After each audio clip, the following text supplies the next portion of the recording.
So the format we're gonna start off with like 7 rapid fire questions. Then everything in between we're gonna have a couple of prompts, but it's just like our normal conversation. That shit gonna go. It's gonna go left. It's gonna go right. It's gonna go around. 5, 10 minutes later, we're gonna be like, how we get on this topic? Yeah. Like pretty much. And then we're gonna end with like three more longer form answer questions. It ain't, I mean, it gotta be like long enough, but it's not gonna be the rapid fire ones. Just like yes, no, blue, black. You know Yeah. how that The goes. open ended type. Yeah, yeah, open ended and all that stuff. But that's how we're gonna kick it off. So yeah, just jump straight into it because we probably gonna be on here for a long time. All right, let's get. Oh, so the rapid fire. First one. Describe your personality in one word. Oh man, that's a good question. I would say spontaneous. Mm, Just my personality. I feel like it kind of goes with the setting. I used to be more reserved when I was younger, but now I found like that don't get you much in life. yeah. So you gotta almost like adapt to what's going on. So I feel like spontaneous. I could just, at one Yeah. moment, I think it could just, I could just Flip. You can flip be, the switch. You flip the yeah, switch. like I could be up and the next moment kind of reserved. So it's just, I'd say spontaneous. Cool, cool. Meet aliens or speak to ghosts. Oh man, I probably want to meet aliens. A ghost to me doesn't really give me much value. I feel like an alien, like, hey man, what's y'all technology like? Like, let me peep kind of the culture, or what do y'all even call culture in Alien? I would like to meet some aliens, um, just to kind of understand a different realm. Yeah. A ghost, your spirit. Yeah. You Well, ain't got much. I did have this conversation before. It was like the ghosts got a lot of tea. They got a lot of historical knowledge. True. They got a lot of.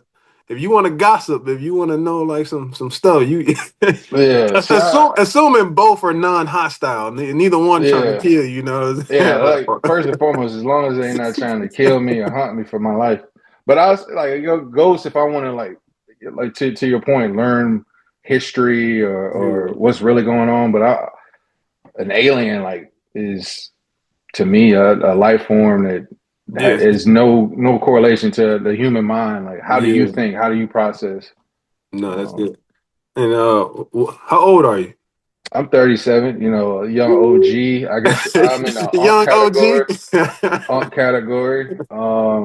What's the You other know, category? What's that? 35 like masters or something? yeah, I think it's like 34, 35 to Like 40, like 44 or 40, something. yeah, something like that. So And then you OG yeah, 45 to 60, and then you just dead after that, yeah, I guess. you're not even old here. Yeah. You just elderly. Yeah, you're antique. All right, right now, as of today, what are you the top 1,000 in the world, or 1,000 at top 1,000 at in the world? Oh, top 1,000? Sheesh. I say I'm always gonna be one of the best boxing coaches I know. Ooh, that's a good one. Regardless of experience, just it's a science to me from just the execution of your feet all the way to your hands. Most people focus on the hands. It's all one. It's a sweet science for a reason. So I take my game and against anybody's. I feel like I've proven enough in a short time to where like you can't outbox me and outcoach me. You know. We gonna come back to that. We gonna come back. That's a good one. All right, pull over hoodie or zip up hoodie? Oh, is that the quarter zip? Is it pull? No, it's Is the that full. considered? It's the full zip hoodie or it's just the Man, regular that's to pullover. me. That's not even a hoodie. It's like I I consider know, that a jacket. I If know, if but Jelly will pick a zip up hoodie over a pullover. But like I see a lot of people like I gotta have a pullover. I Yeah, got I feel to like women like the zip up because they're wearing layers. They're always layered up. They can yeah throw a jean ensemble with it. yeah Give me the regular gray yeah. hoodie, Gray black, pull it gray over. black Dirty, ain't pullover. been washed in 2 years. Yeah, it's got sweat stains from the gym, pieces, whatever. Give me that. the zip up always seems to like get too small. I don't know why the zip ups Yeah. they don't the life the It's like they life get too they either start shrinking or they like the size it start fitting tight. It don't yeah it fit tight and it it's never like curl at that the big comfy feeling. I feel like it curl at the zipper, dog. Like it just oh no, I'm good. I just it's funny because I was doing laundry earlier and I almost threw one away because it just didn't. The zip up Yeah, the boy. zipper Yeah, was yeah. just. Get that out of there. Well, yeah, Yeah. definitely the pullover, dog. Tequila or whiskey? Oh man, we've had many nights on that Oh yeah, tequila. yeah. That tequila boy. Tequila, I feel like I can I can go out to a business setting. I can parlay with friends and family. Whiskey, I'm down bad. I'm drinking that because I'm angry. You saw. Yeah, I'm drinking that because I'm ready to go fight somebody, dog. You either ready to go fight or you ready to go sleep. One or the other. Like Yeah, like it's no in between. I'm down bad in the fourth quarter when it comes to whiskey. All right, then last one. Would you rather increase creativity or increase intellect? Hmm. Oh man, that's a tough one. I feel like both can unlock the other. Yeah. In a way, I'll probably say intellect because in a way that will allow me to form different levels of creativity. And just like I have an understanding of so many different things that I can now build this, create that, formulate these opportunities. So I would say intellect because creativity doesn't necessarily formulate into intelligence or intellect. I could be building something and it's trash, it's terrible, like it's it falls apart. Well, yeah. I mean, Um, I guess it kind of goes to the left brain, right brain. You want to be like Michelangelo or you want to be Albert Einstein, type. yeah, Well, not necessarily you want to be, but like you want to yeah, yeah, increase that. But they, like you say, it do have that overlap. I think both. You got to be some kind of genius to be creative, like the creative yeah, genius, and you got to yeah. be, yeah. But And it's with intellect, you have some level of creativity. yeah. So it's You say I your would creativity is high enough that I want to just increase the intellect. yeah, right. I can get away with my current level of creativity. Yeah. So I don't know. That's a tough one. I Yeah, no, it's yeah. You ask me tomorrow, I'd probably say creativity. I know that's how I go. You can just flip flop, switch. Don't like Right now, I'd say intellect just because just you know. spontaneous. Yeah. All right, we're gonna jump straight into it. So one of the our topic, one of the main things you kind of like me, like we grew up, we got a broad range of expertise, so self-claimed expertise. Yeah. Yeah. But we got a Definitely. broad range of knowledge and things that we know. Just like a lot of people like just know just stuff for no reason, but we actually like in the quantum time type thing, like we be just absorbing knowledge like five, six things at one time. You're like, how does For no nigga? reason. How they got this much time to even do this? Play the game, go do this, go to work, go to the gym, but they still over here talking about, this, just all kind of crazy, just random stuff that people don't Yeah. even think like, hey, why you even know about that? But one of the one thing, just being you got the Jacksonville shirt on, like, and you got two sons raising them in Jacksonville, so it's like, how do you how do you that balance of being like a respectful alpha, Hmm.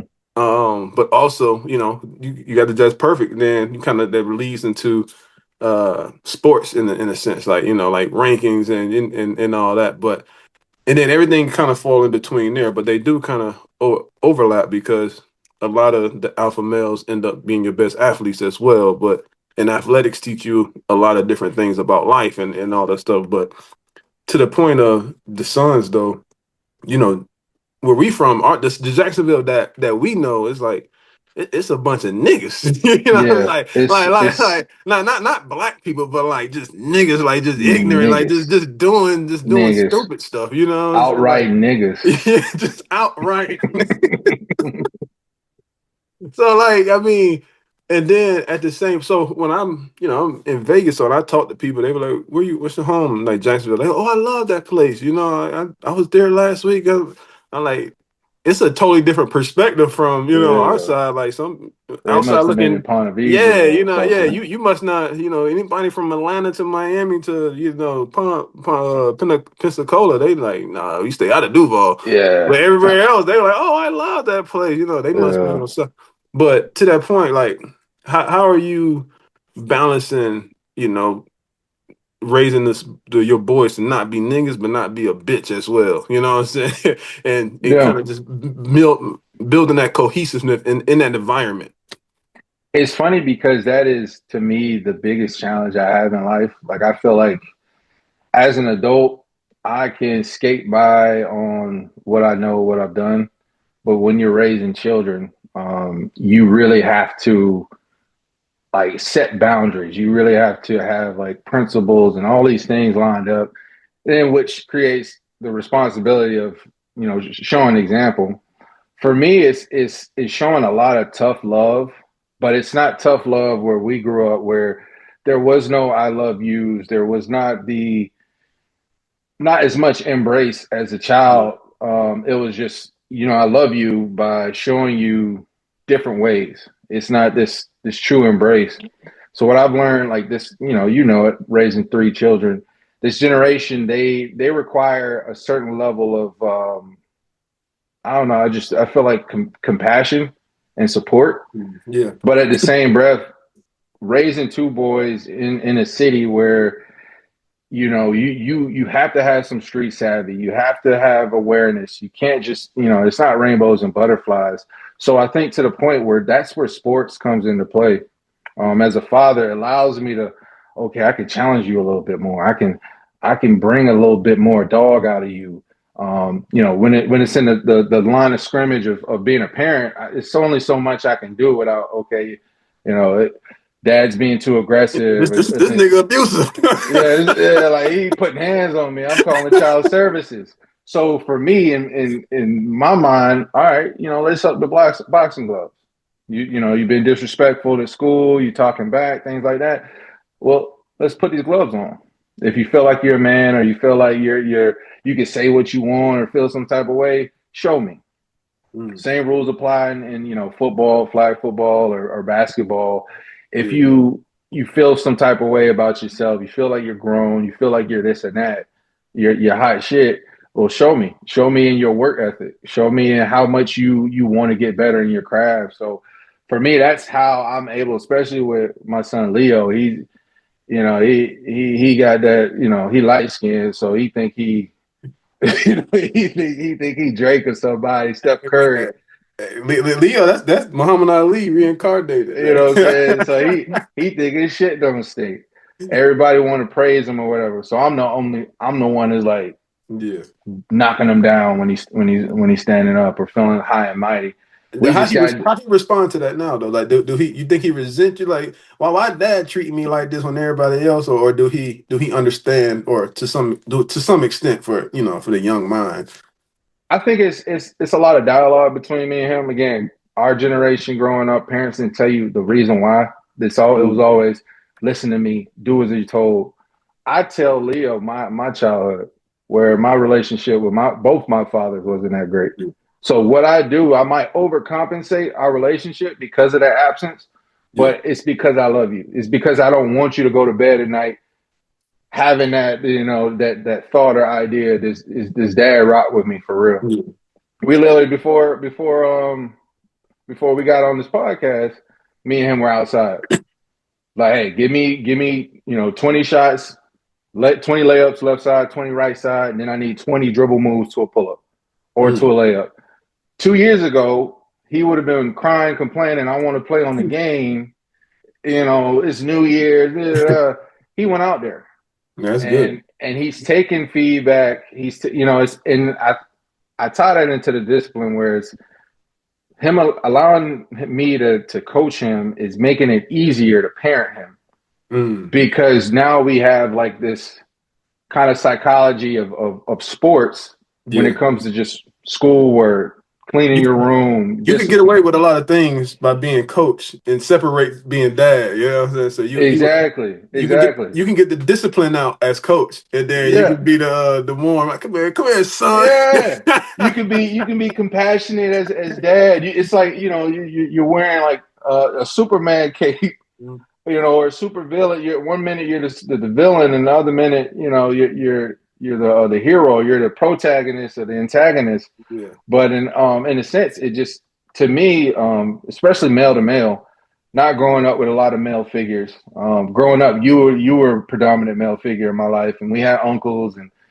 no one really set that mode of you know this is what you need to do. You only see uncles, weekends, yeah, holidays. holidays. So that day in day out in the trenches with you is what I am, and it's kind of I'm doing it off my own playbook. Like I didn't have a manual in front of me, so sports has been that way to kind of home in discipline, but also make it easier from a parent standpoint of like just keeping them accountable.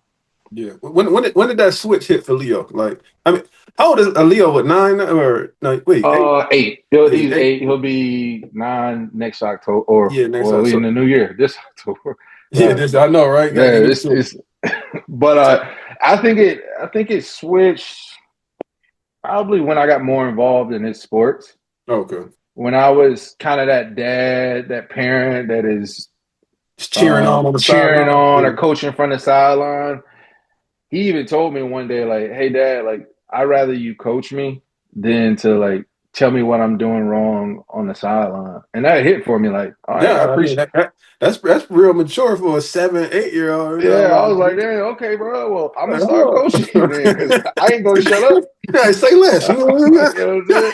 I put a headset on, whatever. We playing soccer, whatever. So that to me opened the door, and like now I have him doing like private lessons, and we're kind of just going league to league, and I think that's helped our relationship. We can talk about more than just the basic things in life, I mean? and I feel like he's soaking it up a little bit more. How is Lennox? Is he gonna be kind of like that same path, or how is he kind of like turning? Is he like I'm just whatever right now? He's still too Yeah, young because Leo was in a young age. He was out there running yeah. around bouncing on his toes at like 3, 4 years old. Yeah, Flying. he think he started playing soccer at 2 or 3, and Yeah, picked up basketball in a terrible league. That kid sliding down the court and all this was terrible. But it showed him, like, it gave him like a competitive spirit and all that. With yeah, Lennox, he's more of like the engineer. He's very inquisitive. He's going to ask questions. He don't want to jump in the pool unless he knows what is like. Is this yeah. the pH levels are right? Like What's the depth? What's the pH level? How much yeah, chlorine been put in there? When the yeah. last time So they cleaned? he's the kid who's building the 200, 300 piece Lego sets. Okay. He has tried. We put him in jujitsu for like 2 months. He complained about it. He's Soccer has been a little consistent with him, but I think for him it's like the slow down games like golf. Yeah. Um, Planning on getting him in golf where it's just Well, that's a mind game. I mean, it's yeah, it's a patience. It's mind, yeah, it's patience, mind, slow down. You got to be a little more methodical in your yeah, approach. So I think that is where he is, and then he still plays basketball. Like I think basketball would be kind of a prerequisite. Like you don't have to compete at a high level, but play basketball just to have a team sport. yeah. And then I think golf will probably be his bread and butter. When you last time you go? Like outside of Top Golf, probably a year ago. I said, yeah. Got to be outside Top Golf. I be feeling myself at Top Golf. I get on the Yeah, course. Top Golf. I thought I had something. Then I went hit to the range, and that bit was going Yeah, backwards. that bird going back, slicing to the left, to the I'm right, just like I'm just a caddy, a professional caddy at this point. yeah, But that golf is one of those sports. And in the business space, like it's just good to get out there and have conversations. And when you're a competitor that likes fast pace, let me out muscle you, out will you. yeah, It's a harder sport to pick up because yeah. you got to use kind of I the mean, it's brain more because so. the ego is kind of hurt, like and Yeah, it's not like basketball where you can just go outside and just start shooting. Let me work on my jumper. Let me just work on my handles like all day, yeah, all night. Golf, you gotta schedule tee times. You gotta go get in the car, get your equipment, go to the range. yeah, And then it's financially, I gotta.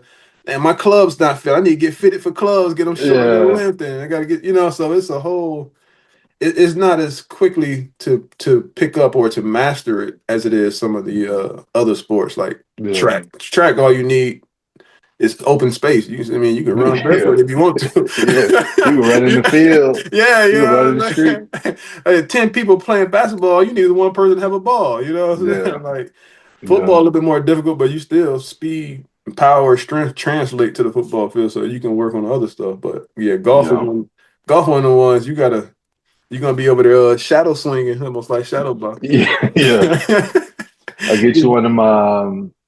What's the not the net? What's the where you can basically simulate like a Oh yeah, simulator or yeah, something? yeah. I know you're talking about. But I got I got a lot of golf stuff for Christmas. My kid, the girls gave me some stuff like some golf balls, like some practice ones that because they play softball. We got the batting cage in the backyard, Oh yeah, so so you got a golf. yeah, but I gotta get a smaller net to put on the back, or like the little holes in the net because the Mhm. holes are kind of bigger for even a practice Oh, so softball. that the ball will go Yeah, the through. balls that go straight through, so I gotta get ones with like the little squares is a little bit more tighter, so Yeah, I could just hang that on the back so it can bounce off. yeah, But once I get that, I'll be straight because we got everything else, like even something to hit off of because they pitch and all that stuff. But yeah, for the boxing though, do they box? Do you train on boxing just for like self defense purpose? I mean, I know that, but yeah. is there any intent to see if they can do it competitively, or is it more just kind of like you gonna know how to protect yourself, you gonna have hands type of thing? I swear you're like you must be in the walls in this house because a couple of days ago, I literally I put the gloves on both of them for more of a like, all right, y'all run around the house, let put the gloves on. Like it's more like a discipline, and to your point, like I want when you go out in the world, I don't want you getting your ass kicked. Like Yeah. I'd feel really, really, really small to say that I'm the You best open one in up thousand. Instagram and you see damn son getting slapped. Yeah. Oh, that's a guy that said he was the top 1,000 in the world at what he does, and this kid getting slept. Like, so I do that for the sake of like, hey, this is what I'm crafted at, and I feel like I'm pretty decent at. I want you to have those skills, but in the same breath, it's like I'm so obsessed with the sport. I don't want to force it on you. If it's something y'all pick up, great.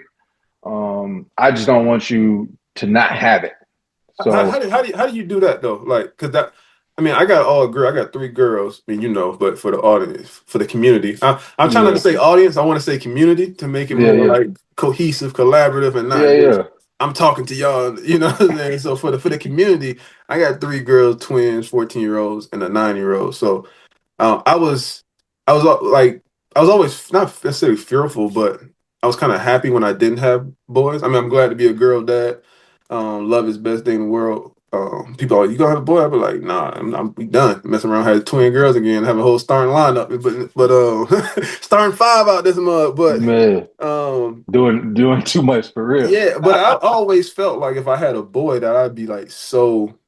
I wouldn't know if I could cut it off, like, cause I'd be so ingrained in like soon as he said he wanted to play sports, as soon as he said he wanted to play basketball, football, like they say, I'm so obsessive that Yeah, it's easier for me not to do that with the girls, because they're girls. But I mean, I still train them obsessively, but I don't yeah, like push them toward anything. But with a boy, he's still a boy. So again, like yeah, you ain't about to be no bitch. You ain't about to do it. Like yeah. I could be rougher with you. People like you rough with your girl. Imagine if I had a boy. So like, how do you that obsessiveness was not like being overbearing or living your dream through them and because a lot of people do that Yeah. how do you, I mean what's helped you or like or how are you balancing that or is that still like a struggle? I mean, it's a constant struggle because it's you say the whole buzzword, childhood traumas, things like that. So you try to, infuse what didn't go right or what you felt should have gone right in your childhood and your child. But for me, it's It's like I have to take a step back. They're their own individual. If I wanted them to be me, I would have named them both Phillip Andrew Jackson Jr. Or the third and fourth, right? So I look at it from that lens of they're their own person. They have their own unique abilities. I'm going to be obsessive, but more so in the communication piece and day to Mm, day. Like I'm being very intense. I will tell you, um, you know, how the world is shaped at 8 and 5 years old. I don't want you to be surprised, but when it comes to sports, I still give them a little more room to grow. By all means, I would love to have two fighters. And I think for me, I've seen those relationships, in the boxing space, it's a lot of father son, yeah, trainer, fighter relationships. And for the most part, they all end up flat on their face.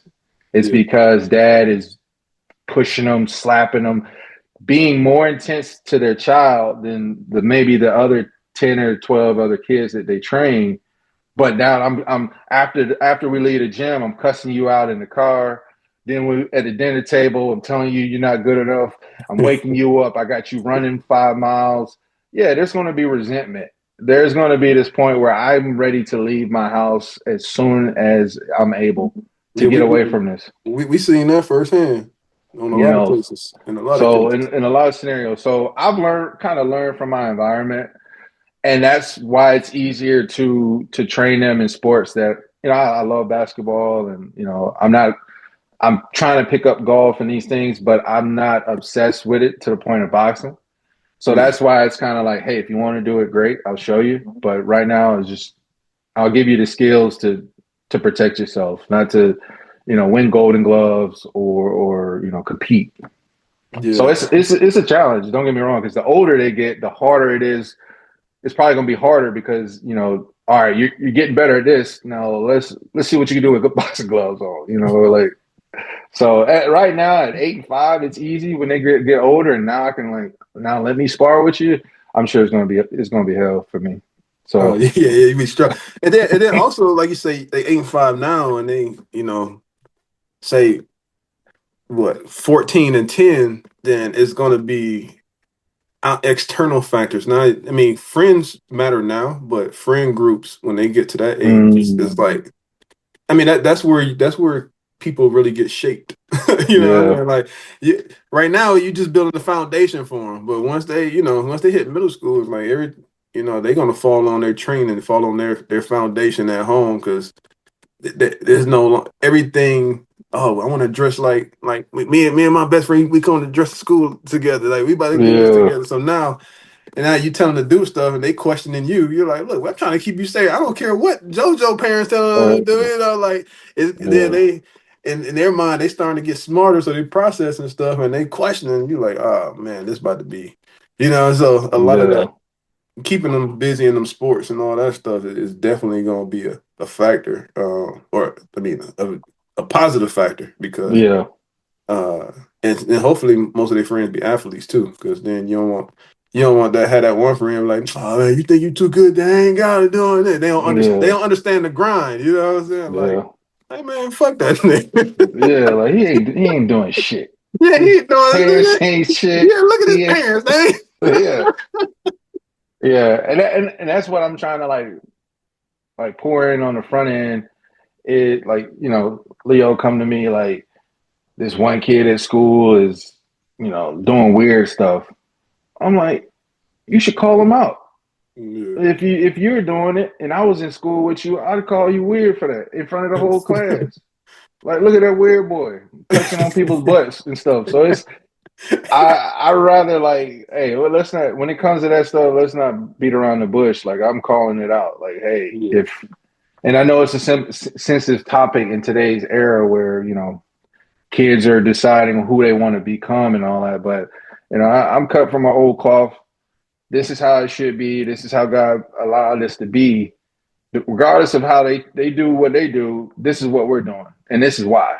Yeah. So I'm always, as a parent, trying to give them the reason why we're doing it, so they can okay, I understand because of this, opposed to just dad's just telling me.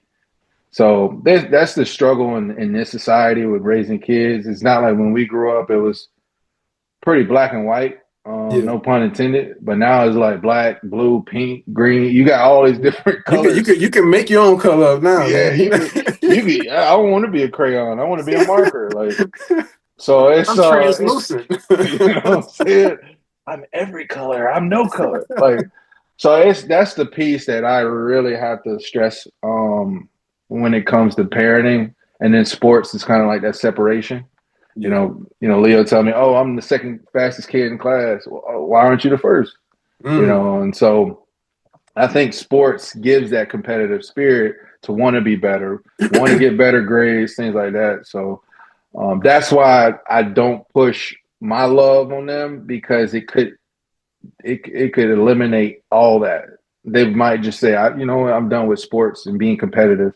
yeah. So No, that's good. And I mean, I guess kind of segueing into like social media, like with them being athletes, because one thing, Leo around the same age as Aurora, is a year younger, because Aurora 9, so we like almost she playing on like a real highly competitive travel flag football team. I mean, she played travel softball too, but we were thinking about like getting a parent, a parent operated social media page for her, but we haven't done it yet, just because the opportunity there, exposure, because recruiting, opportunity NILs is yeah, starting early. It's starting early. You see little 5-year-old millionaires now. You get a yeah, 6-year-old's got a YouTube channels and unboxing toys, and they making 30 million a year. You know what I'm saying? So, it's crazy. and they're not developing all the scripts. The parents are doing it and whatnot. But, um, and I think almost like most of the girls on her team has a page and whatnot. But like, what's your take on that? Like, I know you're not really a big social media person. Like, you go on there, share some stuff, but you kind of keep a lot of the personal life off. Rightfully so. Some people overshare, some people don't. I'm just Yeah, gonna repost. I'm gonna post. I'm gonna delete that mug in 2 months. It's kind of yeah, archive it. like as far as like for like the young athletes, for like how right now it may change tomorrow again, but like the blueprint Hmm. for ensuring you keep Leo in front of the pack, as far as athletically, but also off the field with like giving them the right opportunities and exposure, get in front of it, but without overexposure. Like, have y'all thought about the social media strategy and accounts and stuff like that, or that hasn't been like a topic yet? Not yet, just based on his personality. Because the other day I posted something, and he's looking at. It's funny. I watched the video. I showed him a video, Aurora, and I think she had like 50 likes, and he's like, she should get 100. So I'm seeing that he's caught up with the likes and the comments, which is great from a content standpoint. That's the generation. Like the You kids, I know, want to say like he ain't even got yeah, an account and he already know. Like yeah. he know what I'm to look like, for. and it's great you supporting your cousin, and by all means, I think she deserves 1,000 likes and Yeah, shares. But for him, I see how he operates on the game. Like he wants to get on the headset and talk. I don't give him access to communicate because I just know his personality. He is going to want to interact. He's going to find a way to get on his mhm, connect yeah, account. He's going to that exposure is going to kind of blow his head up. So I yeah, think it just depends on the child. I don't frown upon it. I just think the personality of the child plays a huge part. I think he still needs to mature in kind of in areas yeah, until he's able to like, okay, this doesn't mean I'm famous. This doesn't mean like I'm getting a bunch of money. It's just a tool. yeah, For him, he sees it as, oh, I'm famous. Everybody knows me, things like that. So Lennox, I think he can get one, probably not get on there and not even yeah, care. So it might work better for him when he gets to that point when we want to establish his brand. yeah, But to me, like every child is different.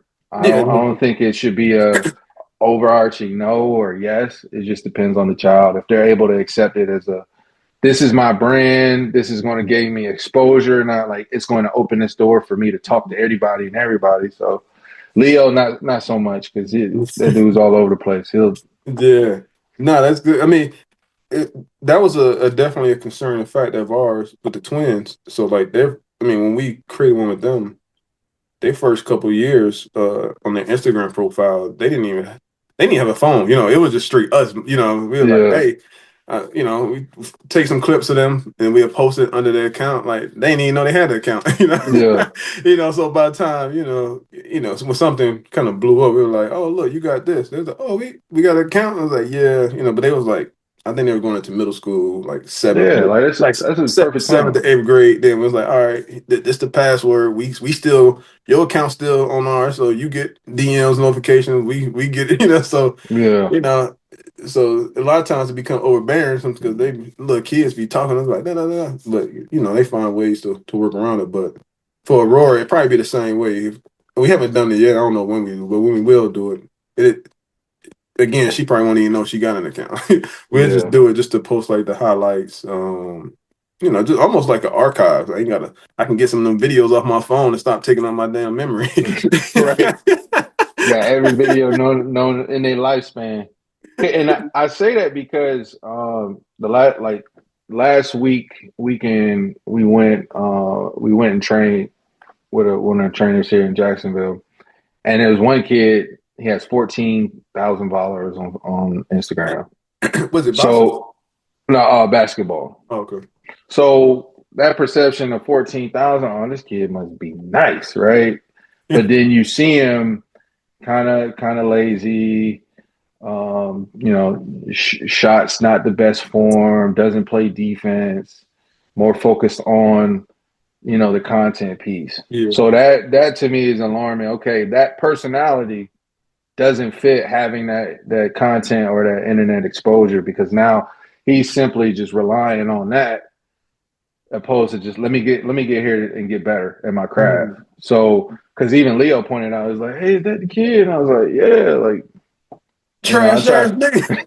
Like I was like, kind of trash, but He gonna get back. He's still a kid. He's still a kid. yeah, But for right now, he ain't 14,000 yeah, and good. so that I use that as a tool. Like, hey man, like remember that's the kid you was watching, and you're outworking him, you're Mm. outpacing him. So just think about that. So it allowed me to use it as a teaching moment for Leo. But yeah, I just think it has to be a level of maturity and like dedication to the craft to where that doesn't even matter. It's a tool. Yeah. So No, I mean but that's a good segue to like the topic of greatness versus famousness. Famousness. You mm, know, I mean, both have advantageous. Like if you just want to make money, you know what I'm saying? You're not really like in it for like the love and da da da. You know what I'm saying? Like the famous, yeah, like you can get in, you can strike hot, be optimistic. You know, the bright lights, you know, you get all the attention, you know, if you handle that well. I mean, even if you don't, but you know what I'm saying, it come with more financial benefits of being great. Because a lot of people that's great don't really have, you know, we know a lot of people that are great that ain't like one of your favorite boxers, Pernell Whitaker. You know what I'm saying? Like a lot of people don't even know who Pernell Whitaker is. You know, and that's sad. you know what I'm saying? And Like that's sad. he could have monetized so much if he would have been just a little bit more famous, more so than great. You know, so it lends to that. So I guess just like what are you? I guess what's your thoughts on that? Is it? I mean, knowing your personality, I know you're gonna pick greatness over famousness, but Yeah, like what's the trade-off of how you balance it, or you know how do you like is there I want to be this great, like if you creating a player, like you making the sliders, you know what I'm saying? I want we still need some kind of fame to capitalize yeah, on. We don't want to be the greatest painter in on the side or playing like the musician on a bum on the street, you know what I'm saying? yeah. Like I think it to that point, it requires a little bit of both. Prime example is in the sport of boxing right now. A lot of the fame aspect draws money, draws attention. it keeps I.e. the Jake sport Paul. going. Yeah, it Jake keeps the Paul sport is prime going. example. Yeah. Talent wise, Anthony Joshua showed him he doesn't belong in there. But from exposure, from resources, from the money aspect and the fame, dude's drawing $100 million pay-per-views. That's crazy, right? They to the point they don't even have you don't even have to pay for his fights. It's Yeah, they put it broadcasted. on for free. Like it ain't no They put it pay-per-view. on, yeah. So And then on the other side of the coin, you have one of my other favorite fighters from this generation who just recently retired, But Bud Crawford, Terrence Crawford. He didn't gain that fame until maybe the last 3 years.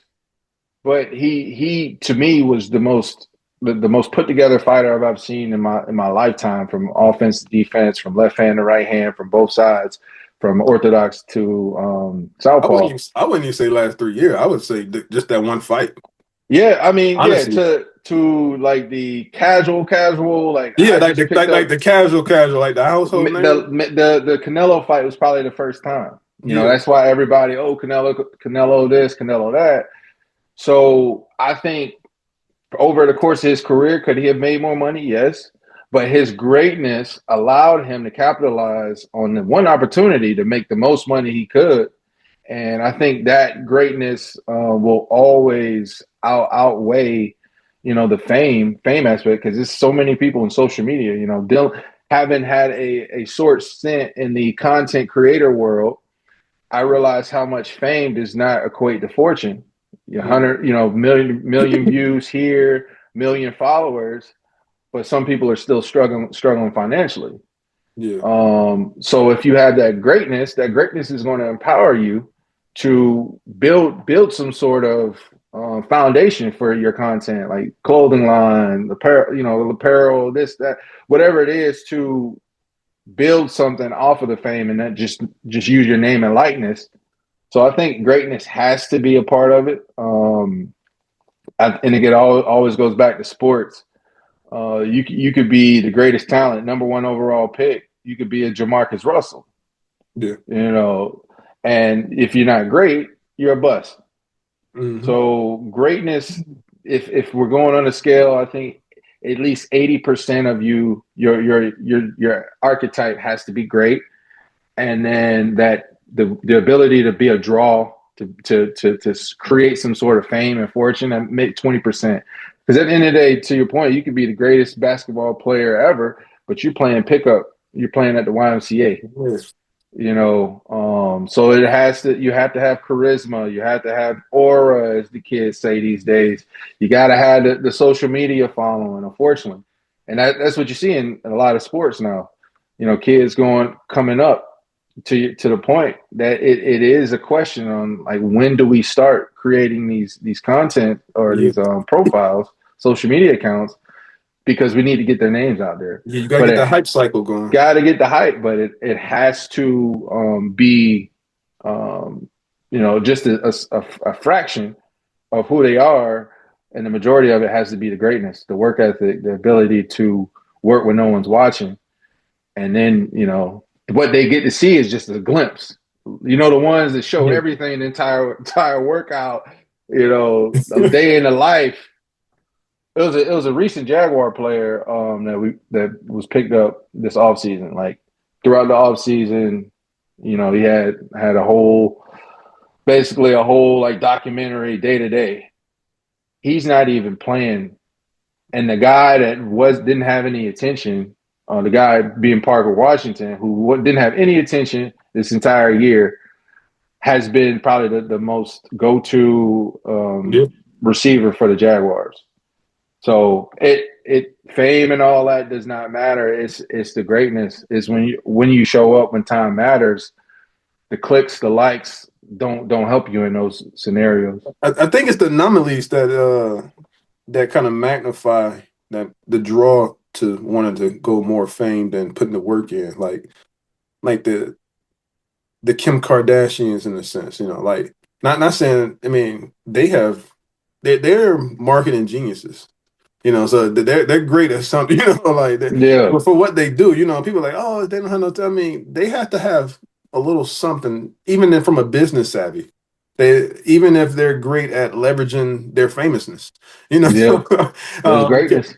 I mean, that's great, because, like, whatever they got great for it, maybe they weren't great at it, but like the sister got the makeup line, the younger one, that's like real big, like they got all Mm-hmm. these, they got all the little clothing lines, like Ryan Garcia, he was a YouTube boxer, Yeah, he wasn't quite Jake Paul level, he was a little bit more yeah, I guess, great skill. We gonna use interchangeable. He's a little bit more, but he still was more famous than great. Yeah, Like, but he kind of, he is good though. yeah. He is a top five, top 10 fighter in his class. He's probably one of the prime examples of like it being almost Yeah, even from a yeah, fame and great standpoint.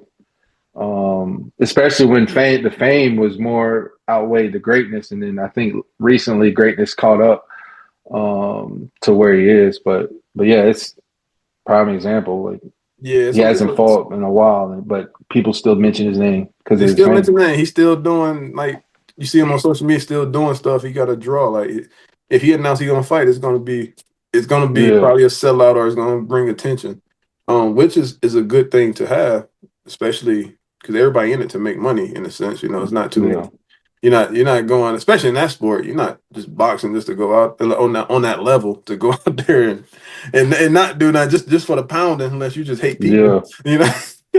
I hate yeah. life. I just want to punish people. Old Mike Tyson. He would get- And it's kind of like the throwback to wrestling. You know, we grew up watching wrestling. Mm, It was probably a lot more technical wrestlers that could do every move, that never hurt anybody, never got injured, that we don't know the names of. But it's oh the yeah, guys that were on that microphone that was, just had us captivated. Like, yeah. The Ric you know, Flairs, the Ric Flairs, the Rock.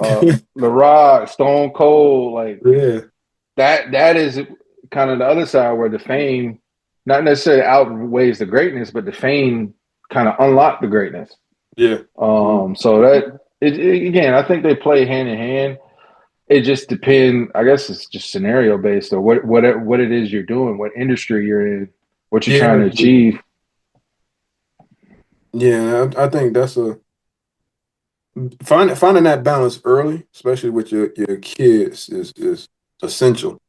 Or just, Yeah, even just you, like anything that you try to do, like even with this podcast, it's like, do we want it to blow up and go viral, or do we want to have like actual content behind it? How do we balance yeah, that? Because yeah, it's a fine line, like, or just anything you do, like you starting a business, you doing like do you want to just be all marketing and no product execution? You know what I'm saying? yeah, Everybody buying it, then they get it. I mean, this shit trash. yeah. That, Or like a movie, you put a yeah, big budget, a big $500 million budget, da da da, and it bomb at the box office. Or you got stuff winning Academy Awards and glowing. You don't even know what that movie is. You look at the yeah, numbers. That job did 2.5 million at the Sundance Festival, but it got the Oscar.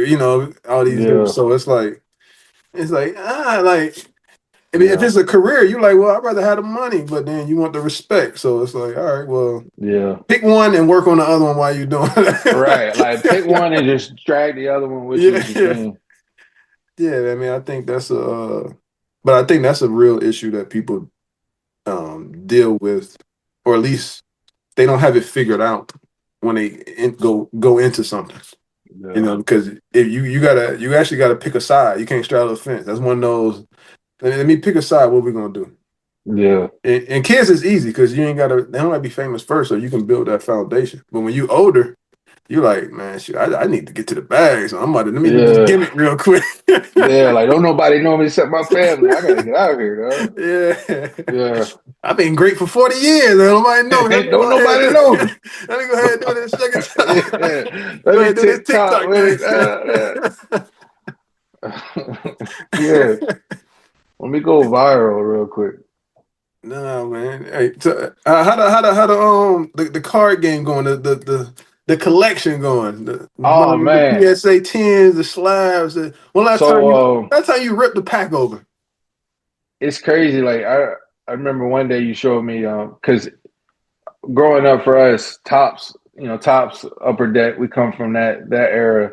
So when Tops released NBA with the licensing, one thing I can't stand, this is unlicensed cards. Yeah. It's ugly buying a pack of cards and you don't see the logo or the team Or the name on them. team on there, yeah. It's like, Yeah. I want to say maybe 6 months ago I ripped the pack of NBA.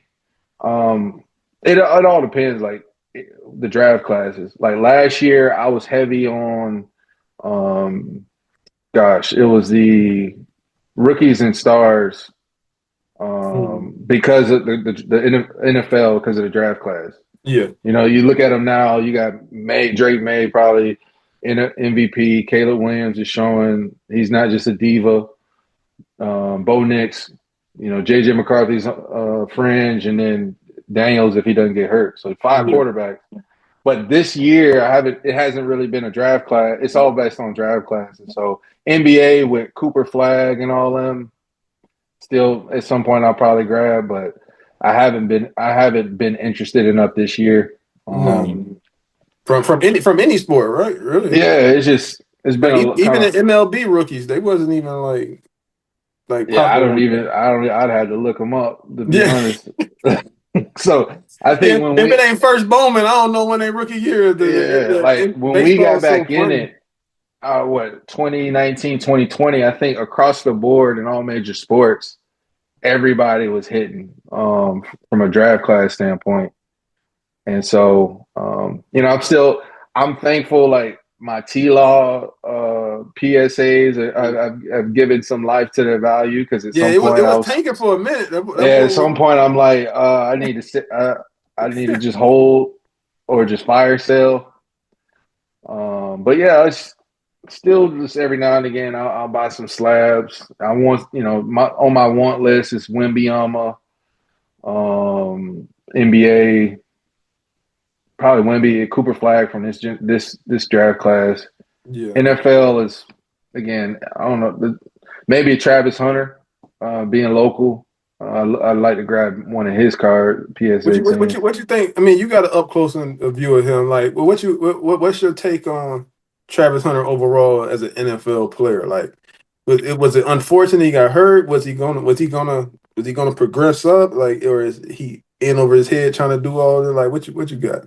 It's a lot to unpack. It kind of goes back to the last topic, the fame over the greatness. By no means am I questioning his greatness, but him being so famous, I Yeah, think overshadowed his greatness. But then when you go under the microscope, I mean, this dude's literally shutting down, you know, your number one receiver, and then going out there and you know going over top your number one corner. I yeah, think in that small sample size, he showed, wow, this dude, he can be generational. But if you look at the team aspect, the team has played so much better without him. without him, without having to scheme up what we're going to do with them, where we're going to put them. We're taking guys that are full time in their roles and responsibilities out to put in, you know, a part timer that works Yeah, night shift and day shift. So I think it's helped the team overall for him. I'm old fashioned. I like to see him play one side of the ball, and yeah. that one I mean, I side would think be I think he had better DB than receiver. Me personally. absolutely, absolutely. I think he He, can use all his receiving skills to be a top tier cornerback. yeah. And I I mean, he, think, he can get put in like Dion. When Dion was playing, they would put him in 10 plays. He'd run a couple fly routes, and that was about it. yeah, Put him at punt return, get the ball in his hand, kick return. yeah, Like, but I like having him be because really he was really a full time receiver and a part time DB. How yeah, they started off with him, I don't know what his fascination was with that, but yeah. I just think he's from a receiver standpoint, he can go out there and give you 1,000 yards, but it yeah, is based on just talent. From a skill set standpoint, he's a shutdown DBCB1. yeah, And he a top 10 corner in the league right now. yeah, and I think that's more of a need, you know, especially recently with Jordan Lewis getting hurt. Buster Brown has stepped up. You know, the dude from Cleveland that we picked up for Tyson Campbell, Yeah, he's a free agent next year. So I think it's more need for him to play corner, especially with Jacoby Myers. Like he's showing he's the number one. Brian Thomas Jr. starting to get confident again, and Parker Washington. So we have three solid receivers in a rotation. We don't need four. Put him at yeah. cornerback, sit him, forget him, and let him be great. But I feel like we got a honestly, I feel like we got a red shirt first pick. No, I Um, mean for real, he should come back like be ready to roll, especially with the emergence of Parker Washington and signing Jacoby Myers. And now you can put him at, and it's almost like you got three picks with that second pick almost. Yeah, Because you weren't for expecting real. Parker Washington. You signed Myers, and then you still got the number two pick, which you just put him in defense. So you got your receiver void with two. Yeah, so I think it somehow it unlocked. Okay, we could now we know where we can use them, and we I, don't have to. Since we talking Travis Hunter, as a dad, if Leo was in a situation acting like Travis Hunter with that girl, with his wife, current wife, how would Mhm. you would handle that? Like, Oh what's your man, thoughts? see, I don't know if I go LeVar Ball and just be real vocal about it at national on a national standpoint, but I there'd have to be something. There'd be a conversation regarding the relationship, and if they went to marriage counseling and they've gone through all the steps and done those things, then I just let them Yeah, be in ownership of your marriage. But there's still some things to question. Um, it's a tough one. Like yeah. you don't like to see a young brother be taken advantage of, but again, you don't know. Seemingly, you don't know if you're getting But you taken. don't know, like The outside optics look the way, but it may we yeah, don't know. That's yeah. why. So that's why I try not to get in nobody relationship. I'm trying every day to make mine better. But as long as it doesn't affect who he is as a person, and from a fan standpoint, and obviously as a player, Yeah. it's nothing. It's not none of my business. Yeah, But nah, it don't seem to affect him as a person. I mean, he still seemed like the same big smile, gullible, like not gullible, but the you know what I'm saying, like the happy go yeah, happy lucky, go like lucky, yeah, type of dude. So yeah, only time will tell. If anything, you're happy to have a young player in your organization that is already kind of tied down, yeah. so he's not out late night trying to chase the cat or Well, I you mean, know it don't stop him. He just still could be, be and he that got might be a whole other problem. Now you got to yeah. do a bunch Hey, of cover then ups and stuff. that'd make matters worse. So yeah, what time will tell. I think it. Even in the season, he got baptized and he cut the wicks off. So he's shown That's at when he got least, hurt. Yeah, yeah. I think it's like Samson. I think they gave him his that's powers, what dog. I'm saying. He cut the wicks out. That boy was out there looking like slow, like he lost his step. Yeah, like he got. I hope he growing them things back, man. We need them dreads, Travis. Need the dress tribe. Put him back on tribe. Come on now. But yeah, I think I haven't heard anything recently, so I think what I like is that she's not this person that's trying to get attention. From what I've seen, like she hasn't been brought up. Like she's not. I don't follow her social medias or anything, but she there are NFL and sports wives and girlfriends that will try to draw more attention to themselves. And recently, she hasn't. I just think the things leading up were questionable.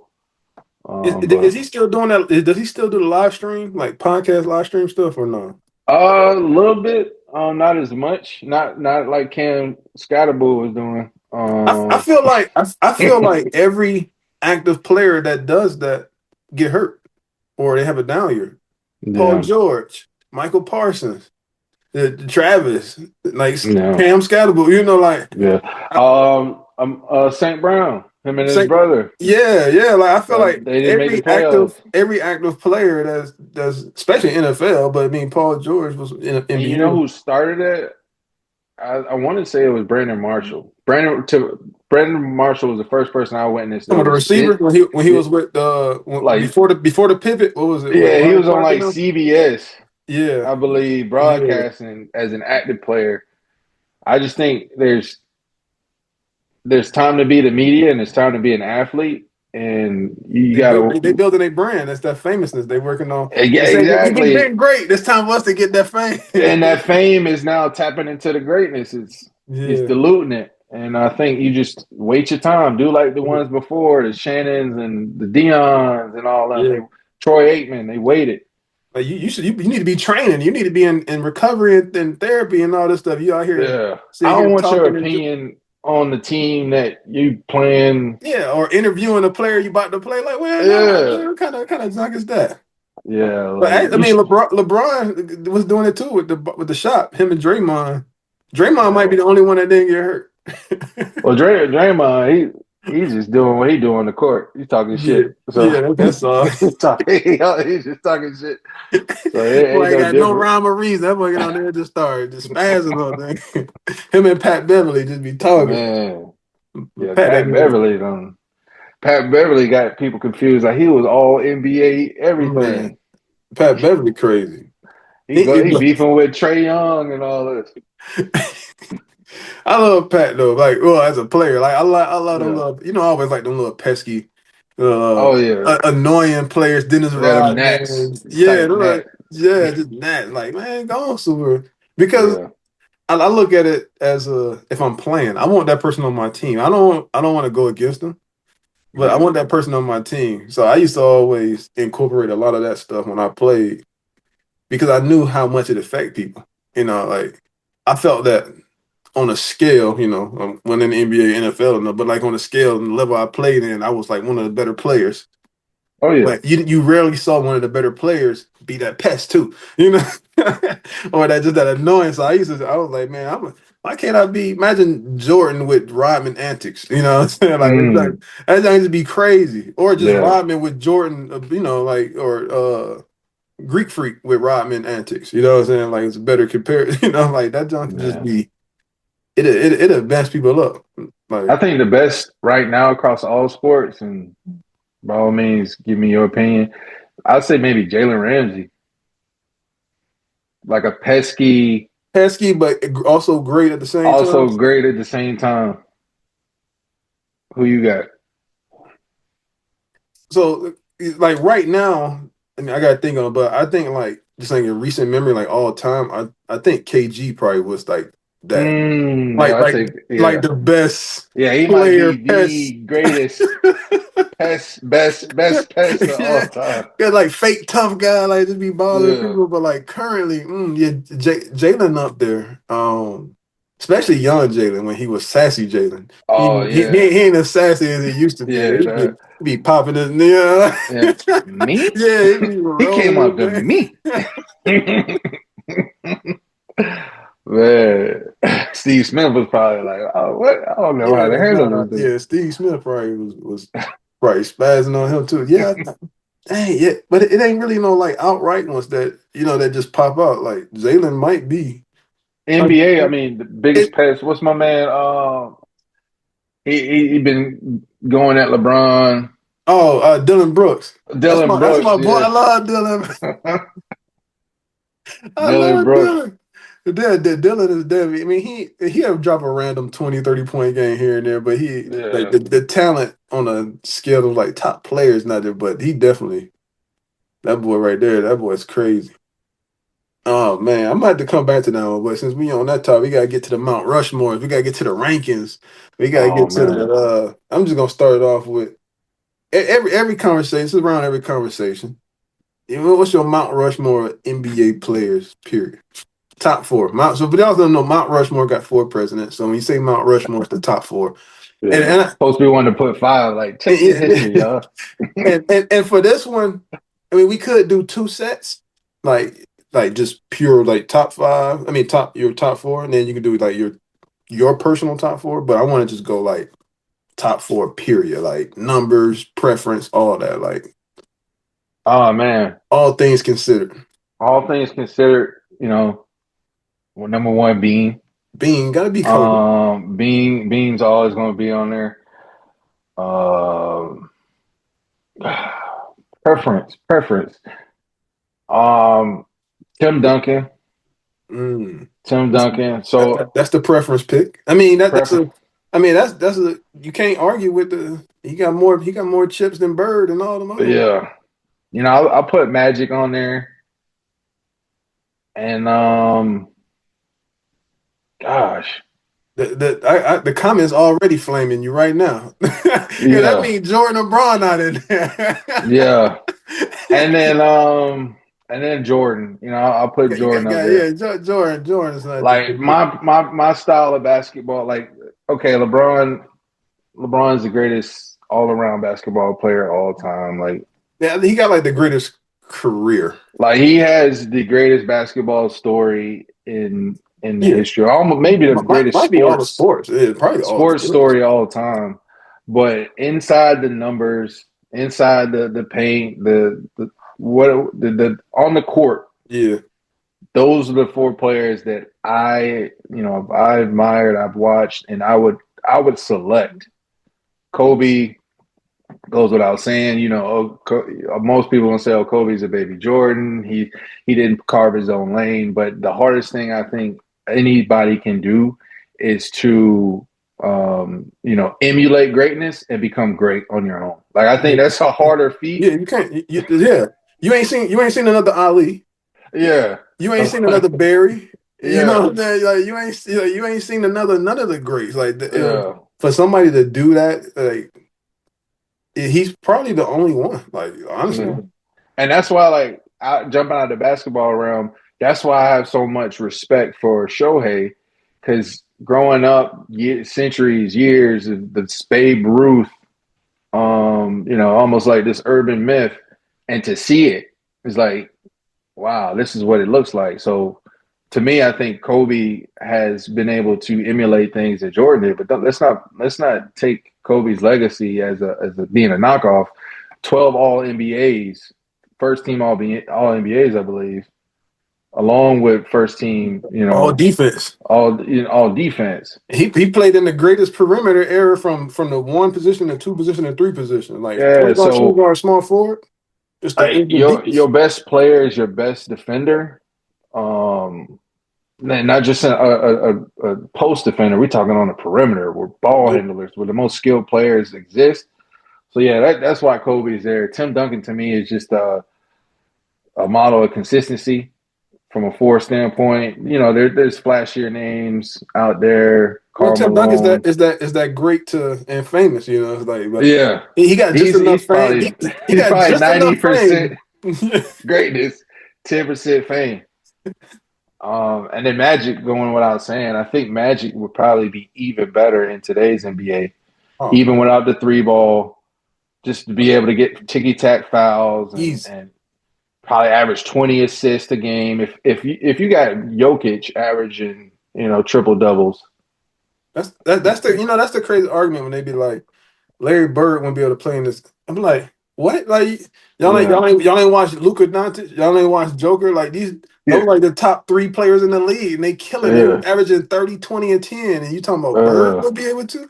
Like, come on, and Bird way more competitive and yeah, 6'9" with a torch and IQ. All he did was play ball, man. Come on, get out of here. yeah. Like being unks, we kind of play in that sweet spot of the new school and the old school. So I got love and respect for Yeah, both sides. at this point in time in life, we got the greatest perspective on a lot of things, on most Oh things. yeah, Probably I everything. think Probably everything. everything. Bro, Yeah. from anything you throw down or any topic you Yeah. have. From people that was born from 80 to 90, they got the greatest perspective on life as a whole because Yeah, we grew up pre-internet, well, pre yeah, global population accessibility to internet. yeah, To internet, we grew up pre cell phone to cell phone, yeah, like all the different things, like pre, it was Atari, to PS5s and Oculus, yeah. like we saw, Cassette tapes and yeah, you and know what I'm saying? Like it was right after the eight tracks, the cassette tapes, the DVDs, to streaming. Like we seen it all. Like the newer, the YNs and the young bucks, they came in with social media. We didn't have social yeah, media. We yeah, actually had to go out and spit game.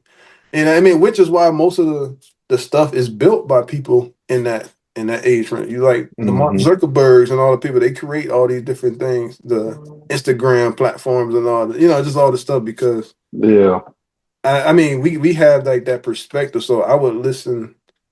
I like our perspective and talking to people from that range. Once you get to like 50 and plus, they kind of more biased. And you get to yeah, 30 and younger, they're a little bit more biased. You know what I'm saying? We in that sweet spot where we kind of had experience in all the perspectives and can give a balanced and educated, a less so much non-biased judgment on stuff. Yeah. Yeah, that's true. I mean, we from a Yeah, just technology standpoint, I mean, music, being able to listen to Prince and Michael Jackson to to Tupac, weekend to the weekend, Bruno Tupac. Mars, Chris Brown, like it's Yeah. Like, like live yeah. when they were living, not just Yeah. revisionist history, like Yeah. live. Yeah, In the flesh. Yeah, that's I didn't even think about that perspective. It's like I don't know, maybe that's why our generation has more optimism and yeah. resiliency and I don't know. It's Like dang. I was talking the other day, and my kids didn't realize before you had to wait for a TV show to come on TV, or it came on at a certain time. Oh Like, yeah. like now, like they understood you had to wait because sometimes Netflix would drop or HBO Max, they'll drop something every week. But they didn't realize like, no, you had to rush home, be home at 7 o'clock, or you gonna miss that Yeah. episode. And then you had to Yeah. wait for it to replay at another certain time. Yeah. You couldn't just rewind if you missed something. You could Yeah. when TiVo came out or whatever it was, where you could save it or whatever that joint was. I never had it, so I can't remember the name. But I know TiVo was Yeah. something like that. But they didn't understand that kind of like, no, Yeah. You might have to catch it a year from now. Like rerun. You don't know when to rerun. You never knew when the show would rerun. Like it I was think just like, something. I think watching Stranger Things and they rewound a VHS tape. They was like, what are they doing? I said, that's how you go back. You have to rewind. yeah. It wasn't no like sliding the little bar right there to go there, looking at the time on that. No, you had to rewind the music. You had to. It was a I get legit. so upset with the boys because in the middle of a movie they always want to rewind something, and I'm like, I feel like the old head, the grumpy old man. Like when I was a kid, we couldn't do it. You know what I'm saying? Like you might have the VCR rewind, but you might mess up the thing. Yeah, you go back. It's gonna be all scratchy and like Yeah, pixelated and stuff once you do it too much. yeah. Like So it was, yeah. That's funny, man. so yeah, I think we got the greatest like perspective, like this I mean, like our age group. Back to the Mount Rushmores. You mentioned show. I'm gonna get to baseball, but point guards, NBA point guards. Like we just seen recently, Westbrook passed Magic Johnson on the assist list. That's crazy. That's crazy. Like he probably the most unappreciated player ever in the NBA to me. Oh, he is. He is. Like he It, gonna be he gonna be the second person only to get 30,000, 10,000, 10,000 besides LeBron, and he doing it at point guard position, and yeah. not at 6'3", not 6'9". Like I bring that one up because it's a hot debate because you got the Currys, you got Magic. It's always who's the greatest point guard now. Like Curry getting a lot of steam from the young ones, but yeah, who you got for the Mount Rushmore PGs? Point guards. Gonna Magic gonna have to revisit Magic Curry. As far as the greatest sidebar, the more Steph Curry plays, the less I remember who Magic was as a player. Um, Magic right now is just an entrepreneur and a businessman. But yeah, I mean, it's hard. The errors, and if you think about it, Steph just really had Clay and Draymond. No, Wasn't like he had that's a bad boy. Kareem and James Worthy Birdie, Cooper, and and Byron Cooper and Scott. Yeah, us. Pat So, Riley. shoot, Curry number one. Yeah, he put Curry number one. So Curry, Magic, two more. I didn't watch a lot of Isaiah Thomas to put him in mind. I almost would. Would consider Jason Kidd. Mm. I think I'll put Jason Kidd on my Mount Rushmore. And you mentioned I might put Russell in there. Oh, But me, Russ on there. yeah. Russ You on know there, no what? doubt. Let me get Russ. Yeah, Russ on there. Like, I mean, Like, yeah, he got to be on there for let me. me get Russ. Like Isaiah was great at his time, but Russ in any time. If anything, Russ might be even better going back in time. Yeah, no, seriously. Like, I mean, you think about it.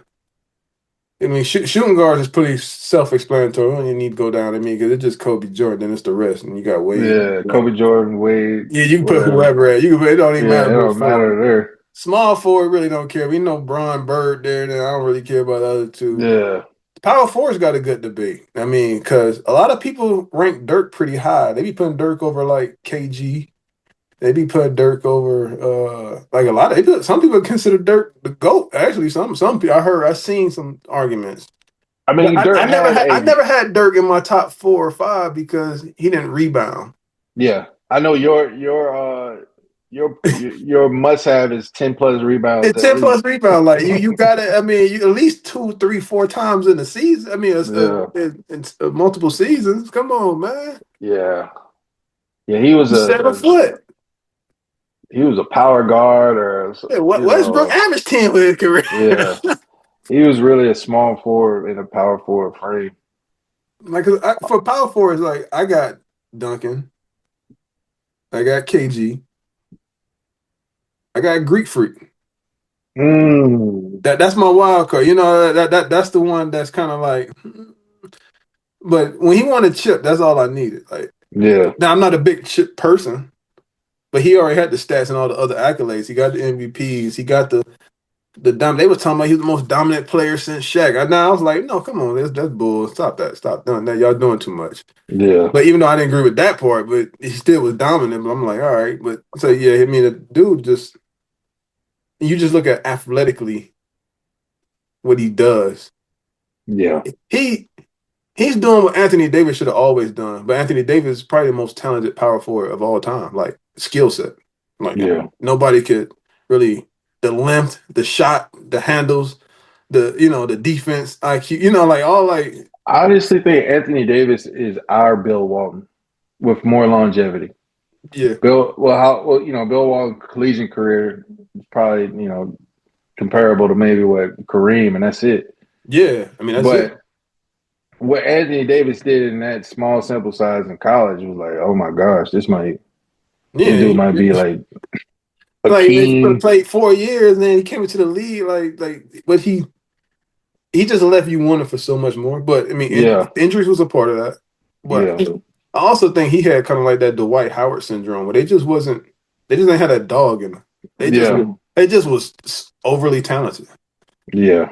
It's like they played basketball because they were talented, not because they Yeah, wanted to be great.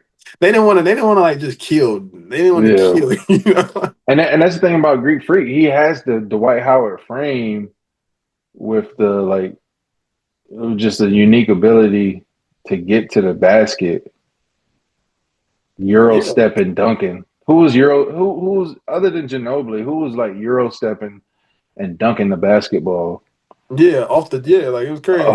from the 3 point line? Like no one does that. Like two steps from half court and you dunking the ball. Yeah, it was one dribble from inbound and he already at the rim. Like Yeah, it was just crazy. Like yeah. I think, and he has the mentality. Mamba mentality gets thrown around a lot, but he has a killer's mentality that few have in this era. yeah, Jokic doesn't have it. I like SGA. HGA is not a killer. He's like a silent killer, but he's not like in your face. You gonna feel me? No Diddy type killer. And you seen that the Diddy documentary? man, man, man. Let me tell you something, man. We've been lied to, America. We've been lied to our whole lives. Hey, that's Everything wrong you ever heard or seen, Diddy did it. he did it. Nine He did 11, Diddy did it. Pearl Harbor, Diddy did it. Diddy did it, dog. Diddy did it. The Yeah, bombing, you can't find a TV remote. Diddy did it. Diddy did it, man. You know what I'm saying? That's a wild boy, man. Golly. I mean, Pull but up, I mean, yeah, it'd be cool if he was just wild. Dude was actually like the woman, at least from how you seen it. I never really liked him. I mean, yeah, I used to like Diddy until Making a Band came out. I was like, this dude actually is. In Jacksonville, we grew up saying green. I was like, man, this dude green as fuck. It's like yeah. you He was flaw. Like you just forest not a good. green. Yeah, you're not a good person. Yeah, And then ever since then, like stuff started to kind of like, oh yeah, like even in the documentary, like you see him dude walking around putting the chain or following him around, like why you got people doing that? You know? yeah. I didn't like that. Like You on the phone, dude taking the chain off. Oh, I don't need three chains. Yeah, Take this off. like Like, just little stuff like that. You could just tell, like, yeah. yeah, I mean, yeah, I say like him being wild. I mean, all right, cool, it's some wild folk, but he just wasn't. He just didn't seem like a good person. And the amount of times he took somebody's chick, Like like intention, it was like a game to him. yeah, like habitual, like Usher said, "Don't bring your girl around me." I think Diddy told him, like Diddy wrote that bar. A true player for real. Oh wait, did he say ask Puff Daddy? Somebody said, was He that did, him? yeah, no, he did say that. Ask Puff Daddy, don't bring your chick around me, or Oh, something like. Like, look, the boys Jim still dropping. Like, man, I'm talking about, man. yeah, Diddy hurt Derrick Rose, man. It ruined his yeah, career. Diddy, man, Diddy reason, man, That's crazy though. Like that, and 50. When we grew up on 50, so like, yeah, yeah, when 50, 50 man, dropped, 50 like, American hero, man, like, yeah, he but petty yeah, king. Like him, Mount Rushmore. We see me on Mount Road. Mount Rushmore petty kings. I Petty mean, I think 50 and Drake got to be top two on there. 50 Drake. I might throw Donald Trump on it. No, no, he definitely on there. Trump on the Trump petty. Oh my goodness! Now who for? Who for? Man, you got if you got them three in a row. Oh my goodness! Who the fourth most Oh petty person? Like man, this in general. Like don't it got to be? It got to be. Who the most petty female? You got to have a female on there. yeah, man, petty female? I mean, it'd be a lot. Like is Nikki petty? I mean, she loud. She vocal. Yeah, I don't know if she like petty like Nicki Minaj. I mean, he's saying some slick stuff, but who that one big comedian, the the comments big got to let girl. us know. Not Lizzo. Oh yeah, not Monique. It's the Yeah, Miami Monique. Monet. Monique. Oh no, what? Cat Williams, dog. Oh yeah. Cat Patty, Cat Patty, Cat. Nigga be on them.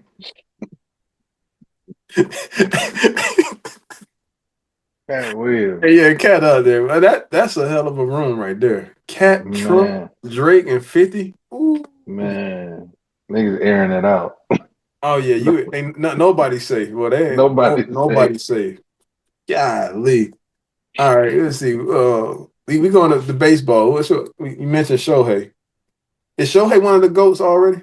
Oh yeah, No, I agree. I top agree. five dead alive. I agree. It don't never play a game again. Never play a game. Never be the same. What's your Mount Rushmore players period? Uh, Like pitchers feel like he don't even um, matter. Like, I go Barry Bonds, Shohei, mm-hmm. um, man, Roger Clemens, dog. Roger, really? Yeah. Let me get Roger Clemens, and then dang, um,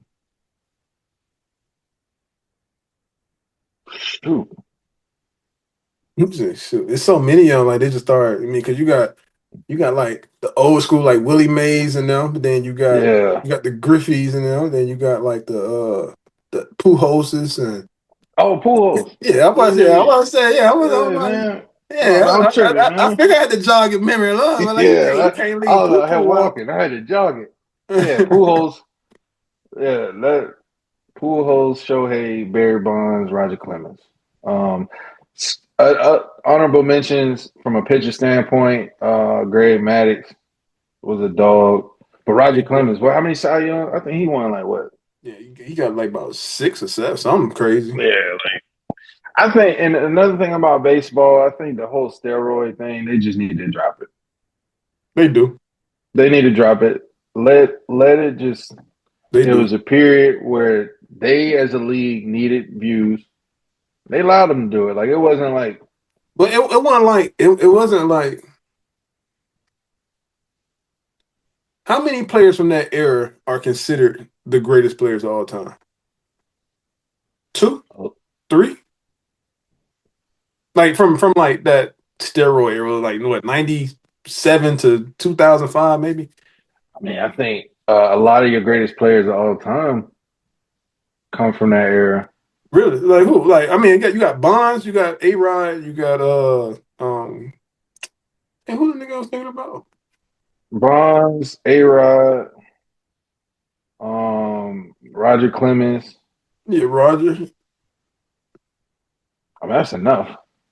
But I'm just saying, like like they acting like the era made everybody great. I mean, it did. Yeah. Yeah, You I know, think that they were already great. they It were just already gave them a great. Yeah, little. they gave him a little. So it's not like steroid era ruined it because it wasn't like you got all the people. The top 10 home run leaders are from that era. They not. Yeah, You got yeah, one or two people on there. It's not like yeah, people leading the league in strikeouts. Like no, it was one or two from there. It didn't. They made it seem like it was just so bad. It was like no, you got people that was already great that benefited, and that's about it.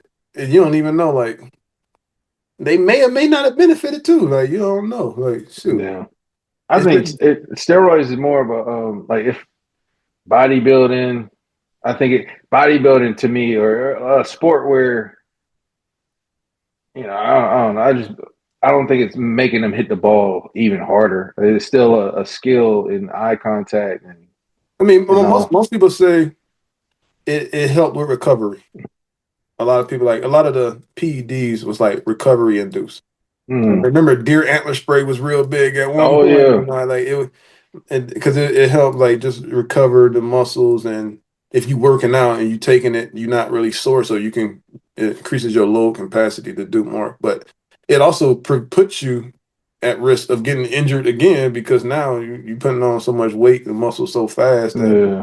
that's why you saw a lot of soft tissue injuries with like folk and joints put stress on your joints. But yeah, I'm saying like they acting like it ain't steroids ain't gonna improve your eye vision and discipline at the plate to hit the ball. If you can hit Yeah. the ball, it might make a pop up, that fell at the warning track go over the fence now, yeah. But you still had to get it there in the first place. So like My question would be, what's worse, an era that was driven by steroids, or three, an era in the '80s driven by cocaine usage, or in the '20s and '30s alcoholism? yeah, I mean like the other two, like everybody them dudes was numb. Yeah, People they got that liquid courage. They out there when you yeah. Hey, I'm diving through a wall. yeah, I'm I'm running through on wall. I cocaine. ain't got no fear. You doing stuff out of body. Like you're not even in Yeah, your right mind. Like yeah.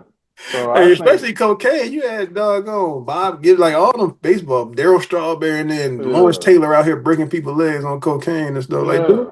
dude ain't feel Like, nothing. Like you like, can't. Yeah, you can. That's look like at that coke era, man. Like, that's what they really need to put an asterisk next to. There's a reason Lawrence Taylor was out there like everybody a know crackhead raged strength. dog. Yeah, yeah. Everybody know crackhead strength. Lawrence Taylor was 6'3", 215 out there Yeah, looking like he was Miles Garrett. for real. So yeah, go ahead and let that steroid era in Daryl the Hall of Strawberry was Fame, like a buck 60, 5'6'5", like out there swinging and stuff. Like man. Yeah, Michael hitting Irvin to this homers. day, you see Michael Irvin on the sideline, this boy Man, that shredded up. nigga belt that He be pulling his BTA. shirt up, that boy was blocked up. I was like, well, Man. And they had the V cuts and everything. I'm like, damn, well, still that cocaine still in his blood. yeah, you a YN, you a YNCU. Yeah, YNC. YNC, cuz. Yeah, that's what I'm saying. Like I think the baseball. What's yours? With baseball, Yeah, Mount Rushmore. and this is a guest driven show. Nah, I'm t- nah, I'm turning it back Shohei, on you. of course, Shohei Bonds. Um, the other two is I'm gonna go.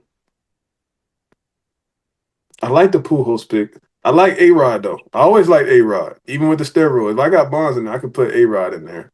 Oh yeah, So you do I so. got I got Bonds, Shohei, A Rod, and I'm gonna have to go. I'm so mad Trout kept getting hurt. Yeah, I'm Trout's gonna, like, yeah, I'm gonna do it for the old school. I mean, you got the Griffiths, you got the Frank Thomases, you got like all that, and I really don't put no pictures in there because I love, but I'm gonna go Willie Mays.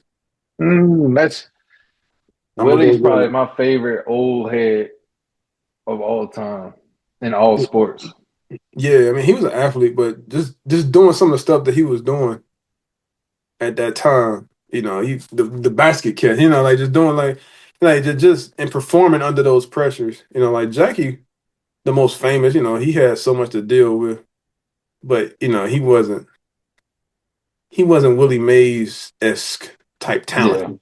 Yeah, You know what I'm saying? Like yeah, nobody didn't. I mean, we don't know if he could have been under normal conditions. Dude was fearing for his life every yeah, 24/7. You know what I'm saying? So he went.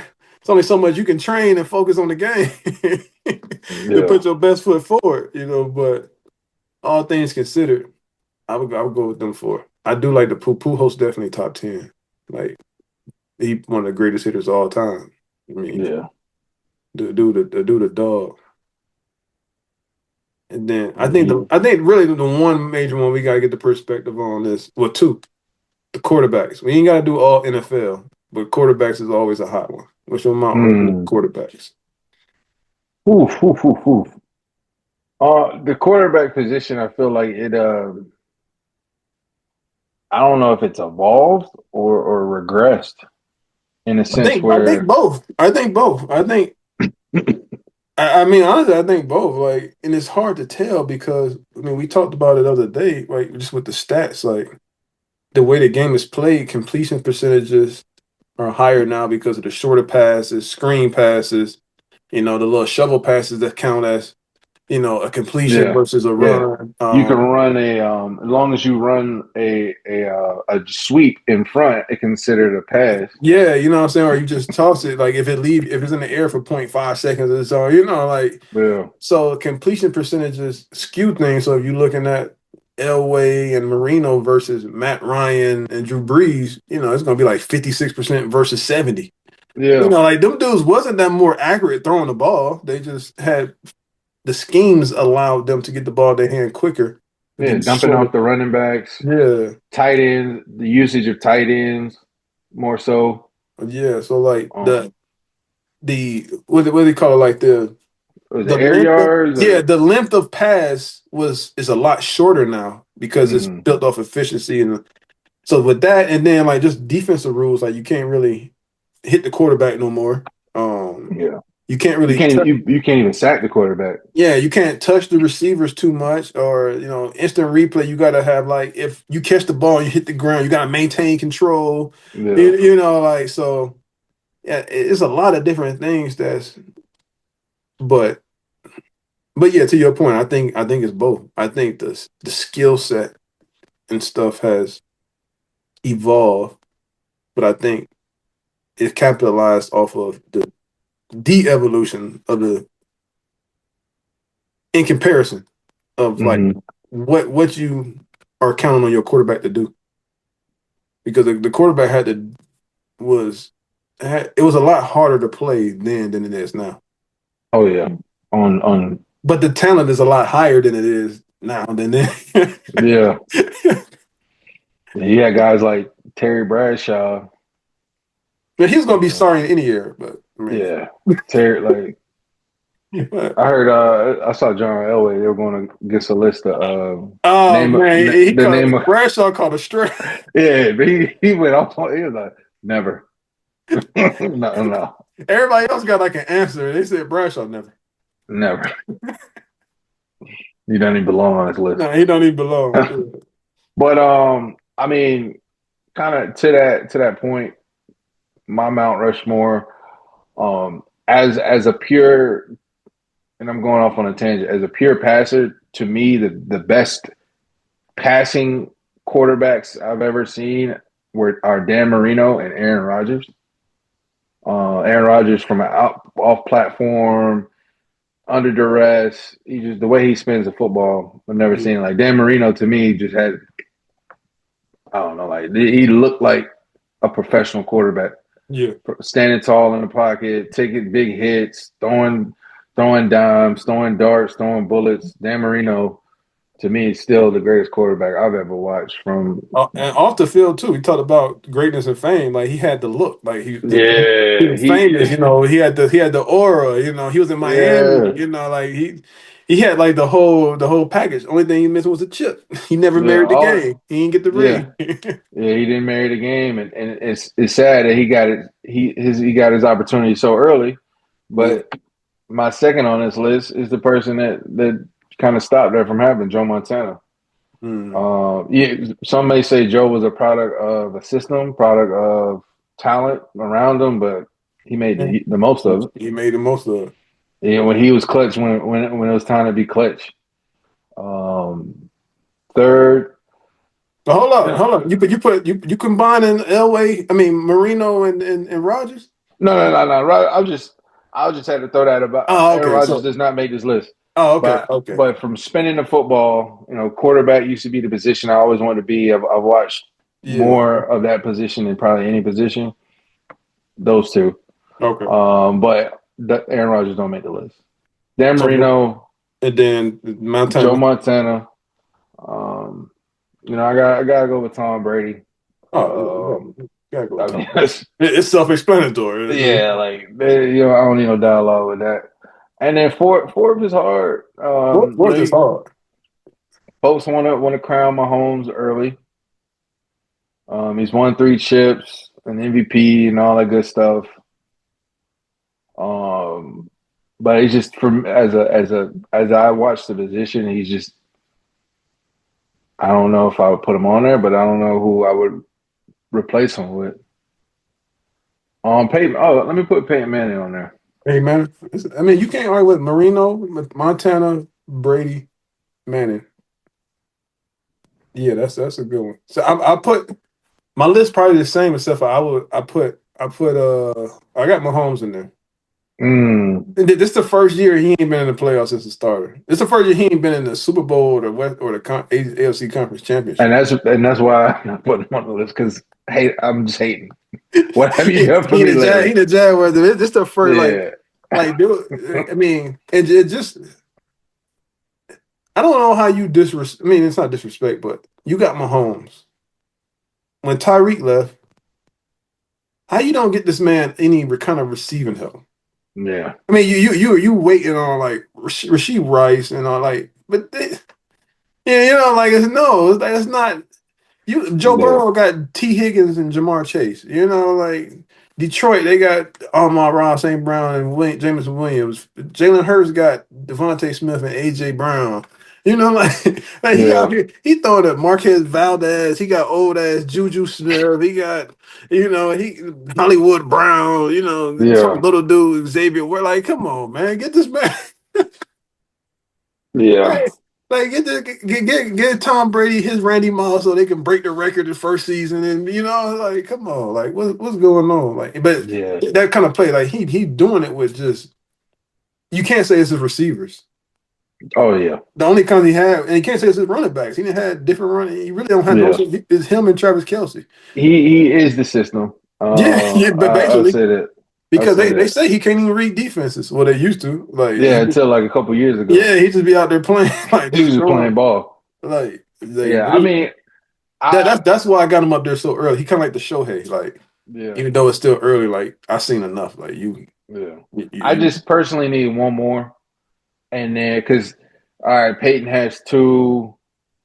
What Peyton has? What 3, 4 MVPs? yeah. Mahomes got 3 MVPs and 3 rings, Yeah, so it's like give or me did he got one four? more.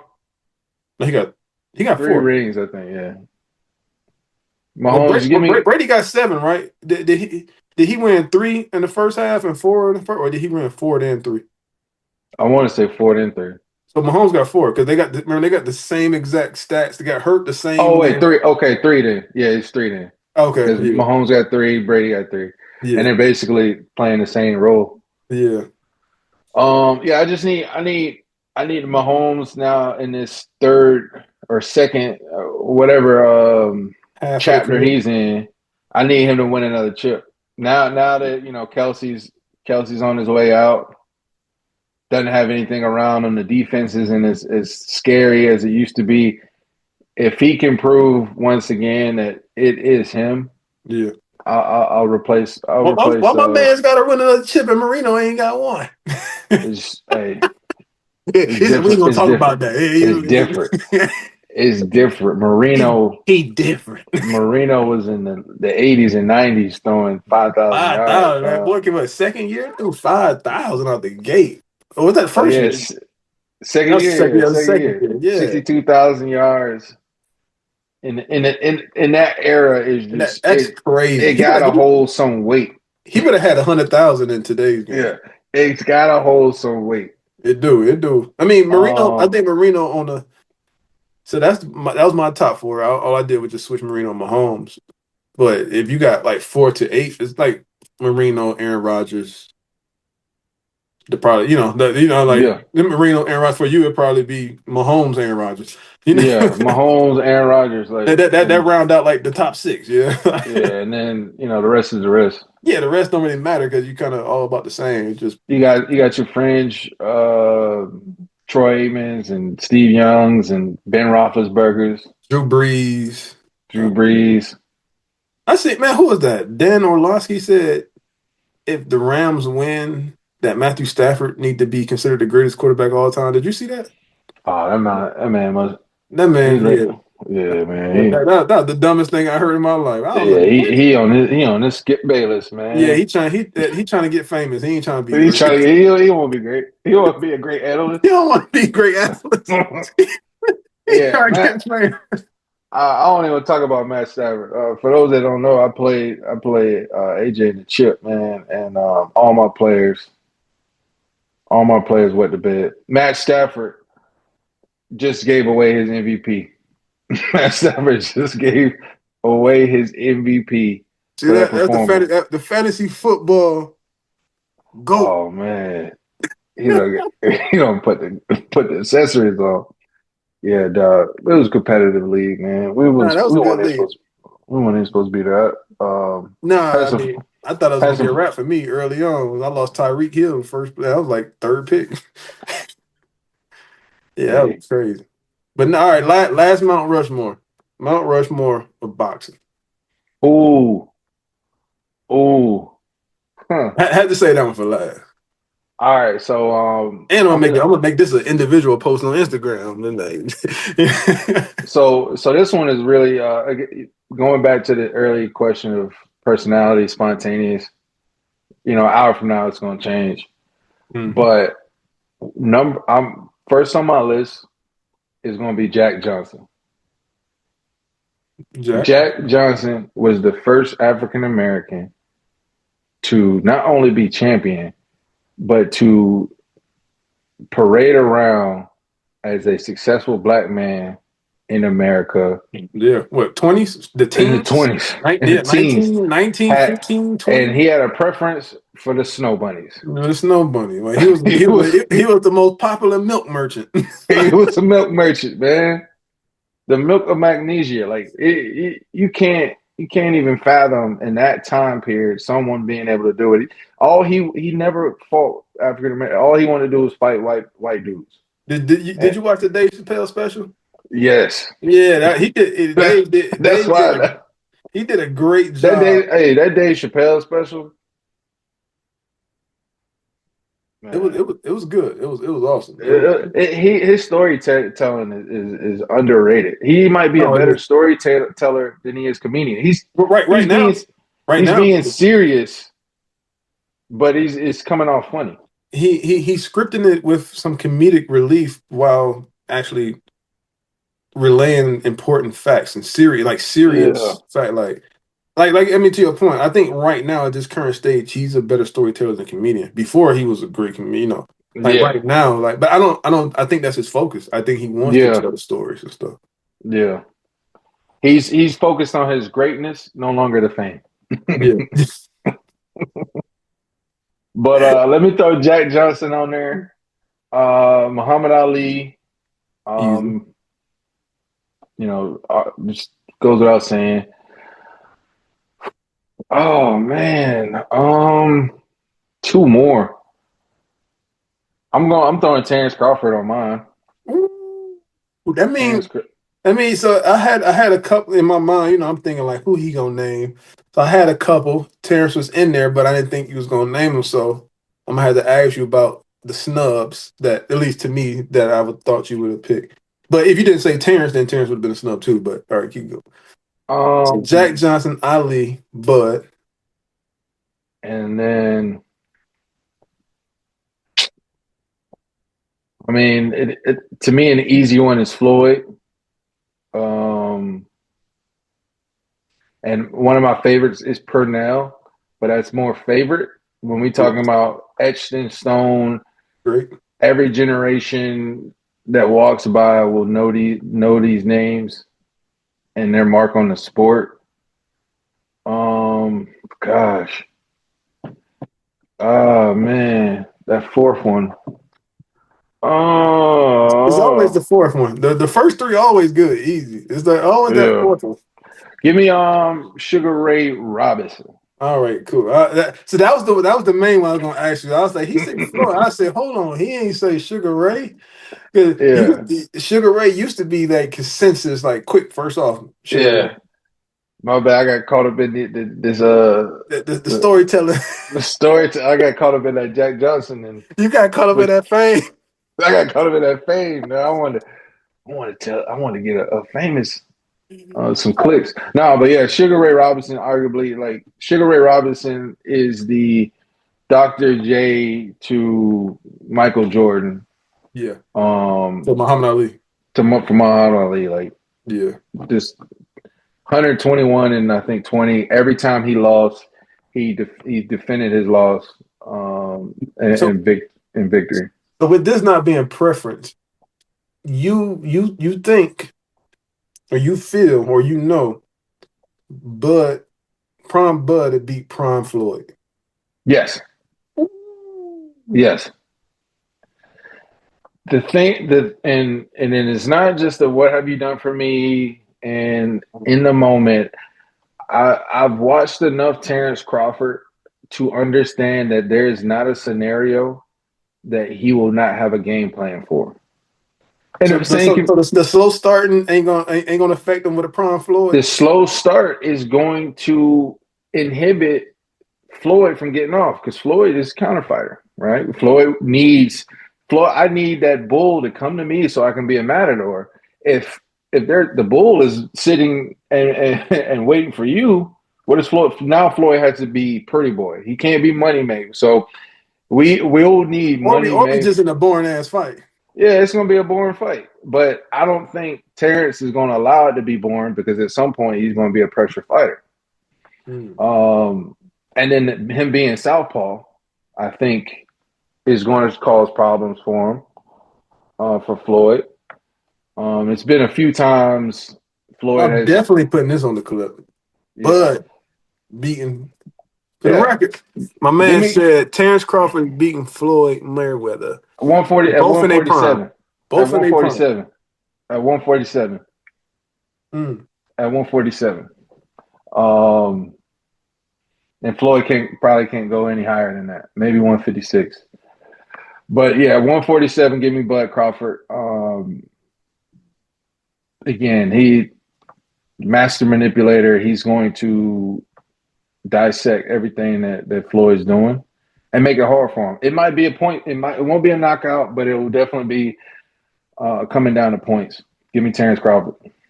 Mm. I feel like Terrence Crawford the both of them kind of all right. You want to compare the Canelo fights where it was a young Canelo, inexperienced versus an older Floyd, and then it was maybe aged Canelo versus an aged Terrence Crawford. And to me, I think same output. They exposed him, but Terrence did it in a way where it was he was the lighter guy and he looked like the bigger guy. Yeah. But what, But what they fought at? What they fought at? was it? It was 60s? yeah, like 168, I think. Like middle, a catch weight, middleweight. You think Hagler would have had a chance With who? with Bud? Mm, a fighter's chance. I Yeah, think I always say Tommy Hearns would have probably had a better chance. why? Because of the jab or The jab the and him limping? being more of a boxer puncher. Yeah, Hearns like to set up, like to sit a little bit and set up. TC already gone by the time he ready to set that shot up. Um, and but like I would say, with not Hearns but Hagler, like he used a little bit of that switch hitter style, but yeah.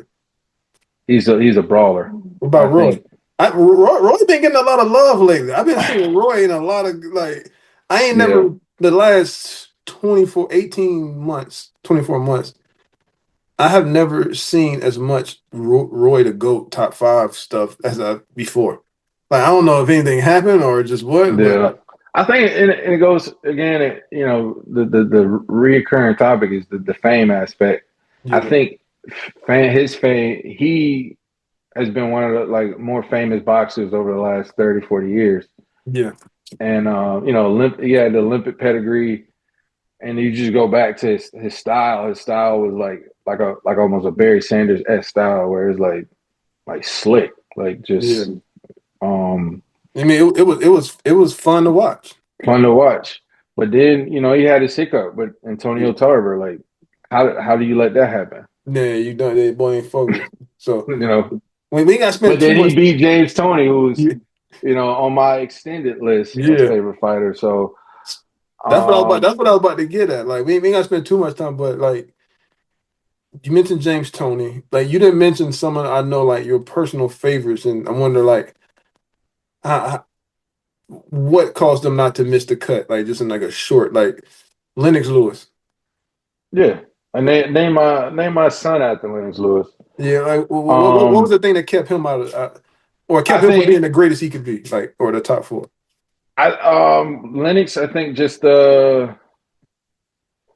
I don't think there was anything that limited him. I think it was just in the era he fought was a weaker heavyweight division.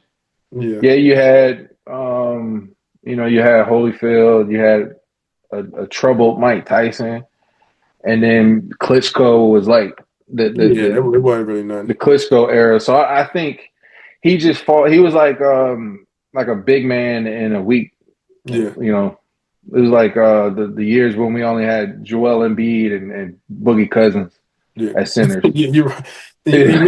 You mentioned Purnell. You just mentioned Tony, and the one that I want to get the one I want to get on because he's kind of like Bud and him, Andre Ward.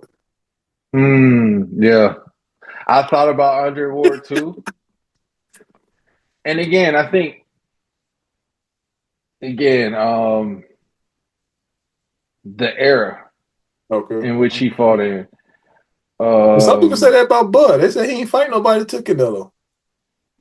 but the way he fought, like he dominated every fight. Like Andre, the Kovalov, the first Kovalov fight for Andre Ward was the first time I thought he lost. Mm, And if you go back to the end of that fight, he won't say it.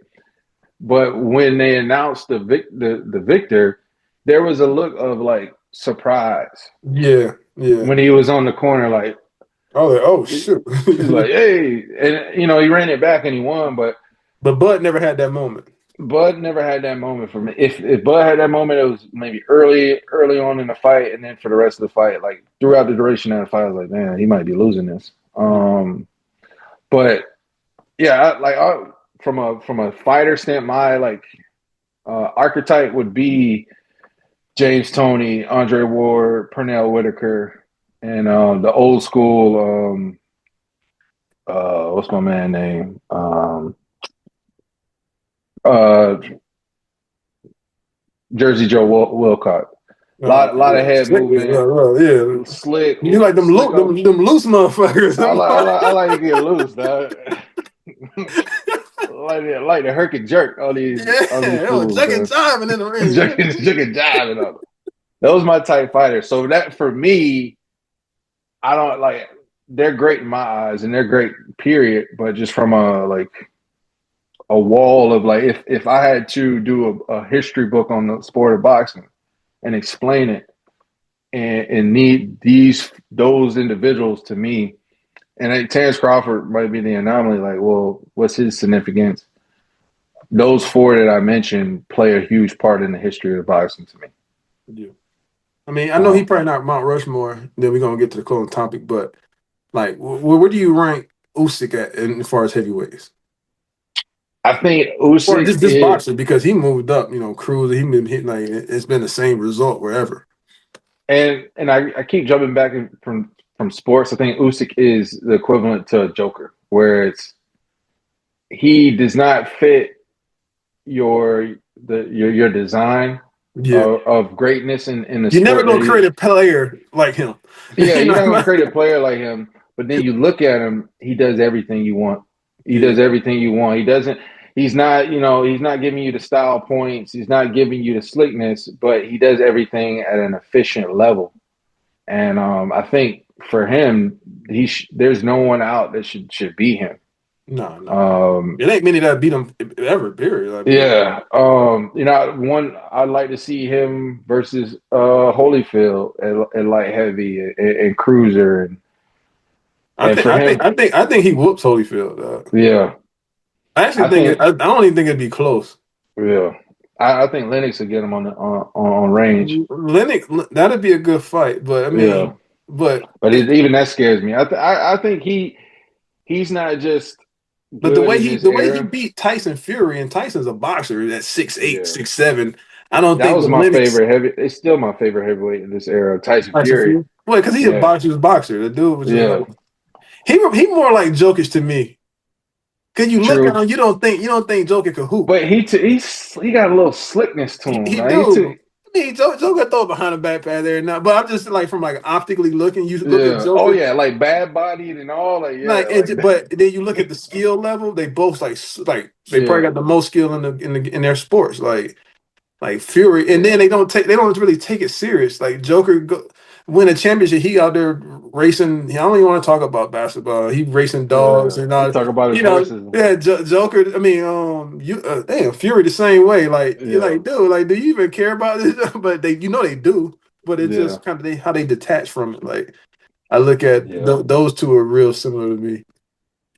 But I love Usyk. I love Usyk. yeah. I mean, he's just pound for pound great. Another one that doesn't get talked about.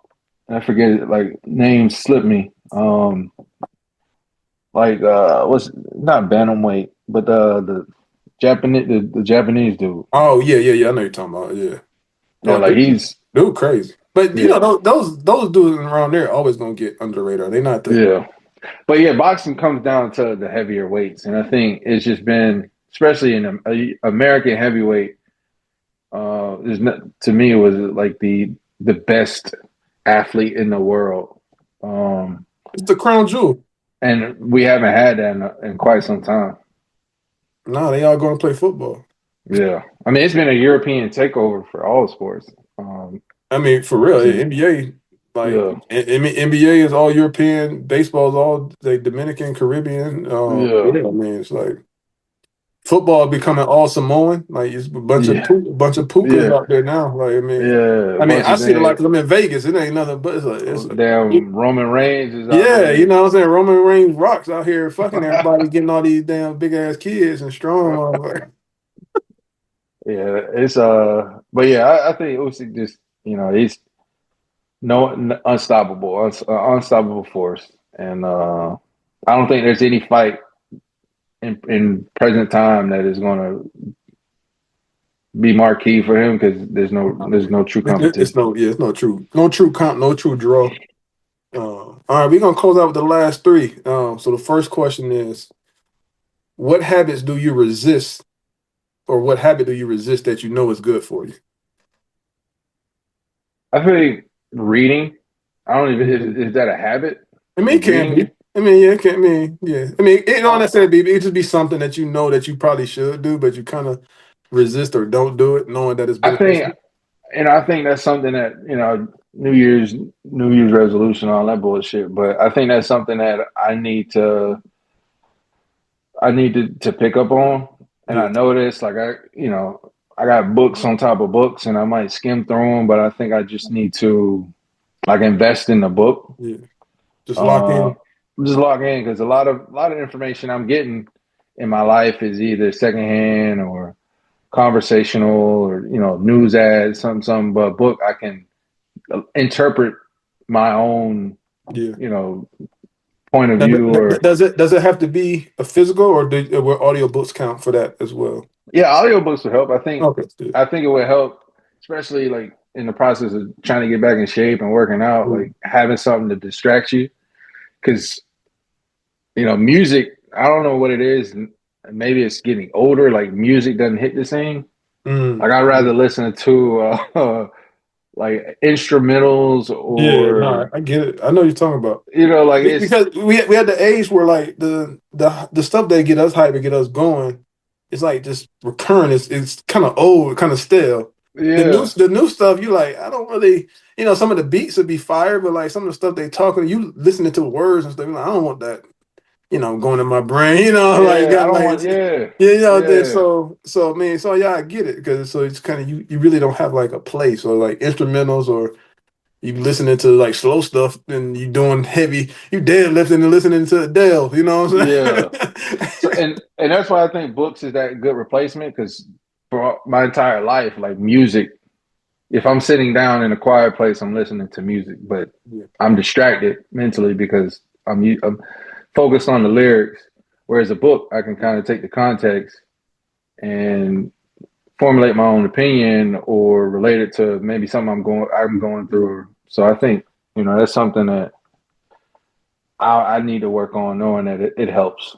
Not and it just depends on the type of books. Like, no, I'm not yeah. into like fantasy or romance Erotica. novels or like just like it has to be like More like substance. Like, yeah, more like the self help, more exploratory yeah, ideas, ideation stuff like that. Yeah. yeah. No, I get it. All right. So not books now for the second question, but what do you want to do more of, or what do you want to do less of in this new chapter, this new year, this new phase? Less. I'll go with less because sometimes less is more. Less for me is just dwelling on what happened yesterday, what Mm, happened in the past. A yeah. lot of carryover, and I think for me goes back to as a child.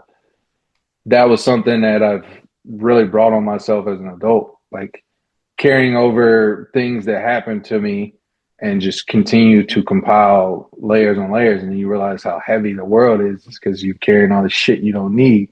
Mm. So I think for me, it's really just embracing today as today. Yesterday is locked. You Yeah. can't you take anything good or anything that you can use as a resource or a Mm. learning opportunity and take that to the next day, but anything that is negative, just shut it off. For sure. So I've practiced that recently, and I think it's helped my well-being because naturally I'm just a high stress person. It's so at the point you don't know you're stressed. Yeah. You just living within stress, and You just yeah, you just call it. I'm getting stuff done. I'm locked in. Nah, nigga, you yeah. stressed. You got Nah, you anxiety. stressed, dog.